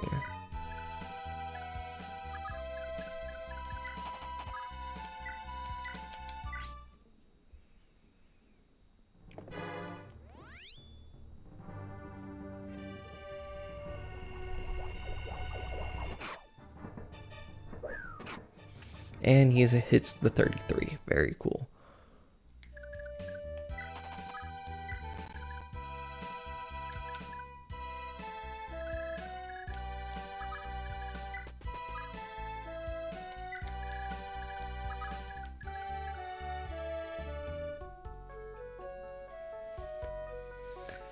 I mean, she doesn't need the bargain ring. Money's money.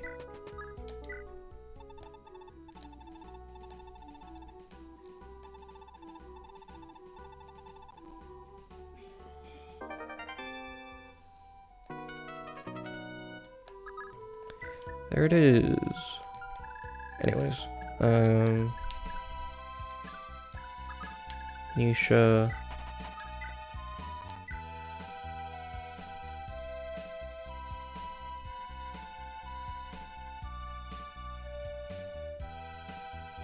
Is not living that.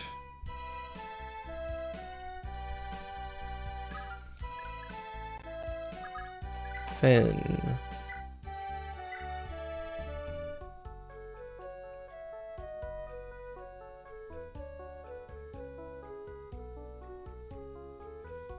Is living that? That reduces to 20.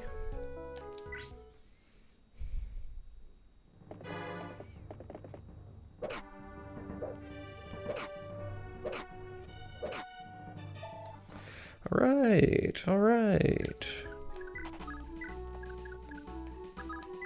Beowulf? Anything? Definitely not.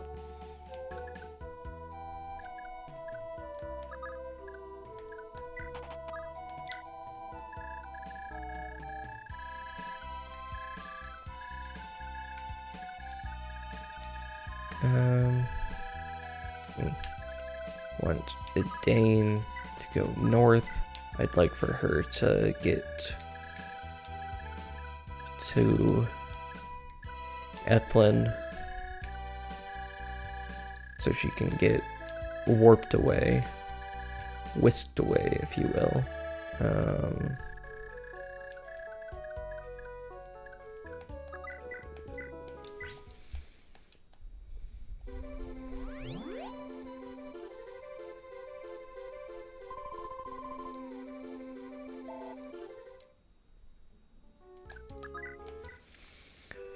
Azel, I swear, you can do this, you just need to believe, please.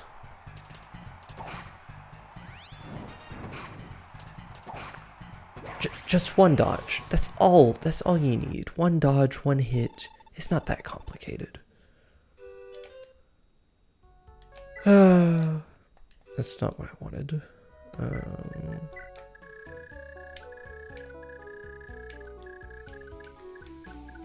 I guess I'll just wait and finish him off next turn.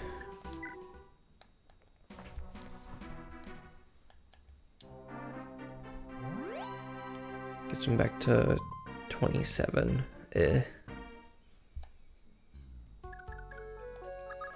First things first, save.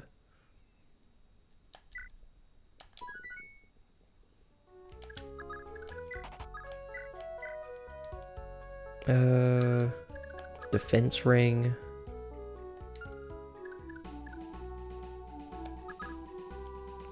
He's squishy, but he doesn't need it.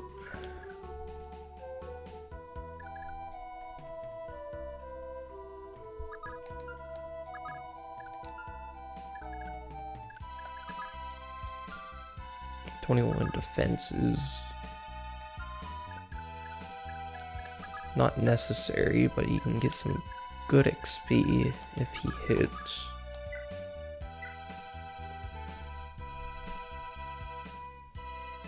31 minus 23. Actually, math, please.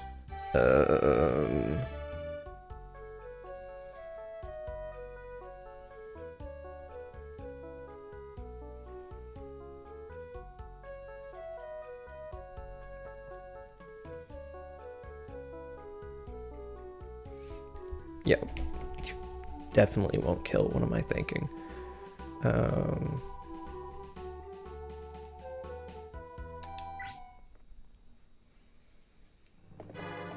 Get some damage, get some EXP. No big shield, no Pavis. You'll love to see it.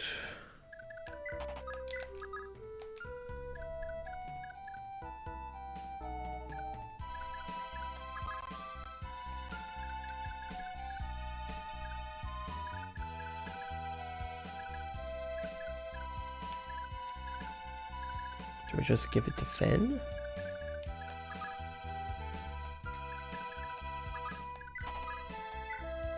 The Brave Lance. We'll do 7 times 2, which will kill if he... We'll go with it. We'll go with it. No big shield, no miss. Please, miss, of course. And a big shield.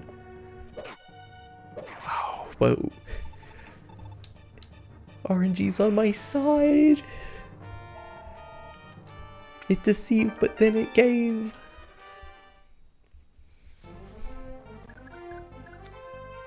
Yeah, that works. Alright. So, we're definitely ending things here. There are more names that get brought up in Infini that will probably end up taking me like another 30 minutes to talk about. And I don't want to do that. I'll do that another day.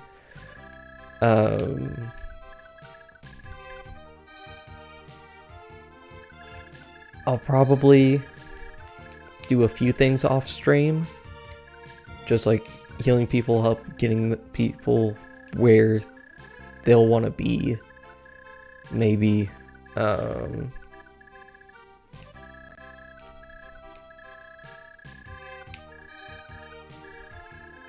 yeah, we'll see, but this is definitely where we're ending it now.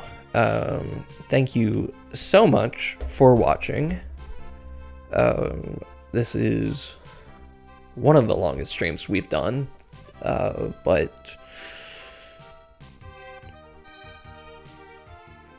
brain didn't want to work great, so we had lots of ugly resets.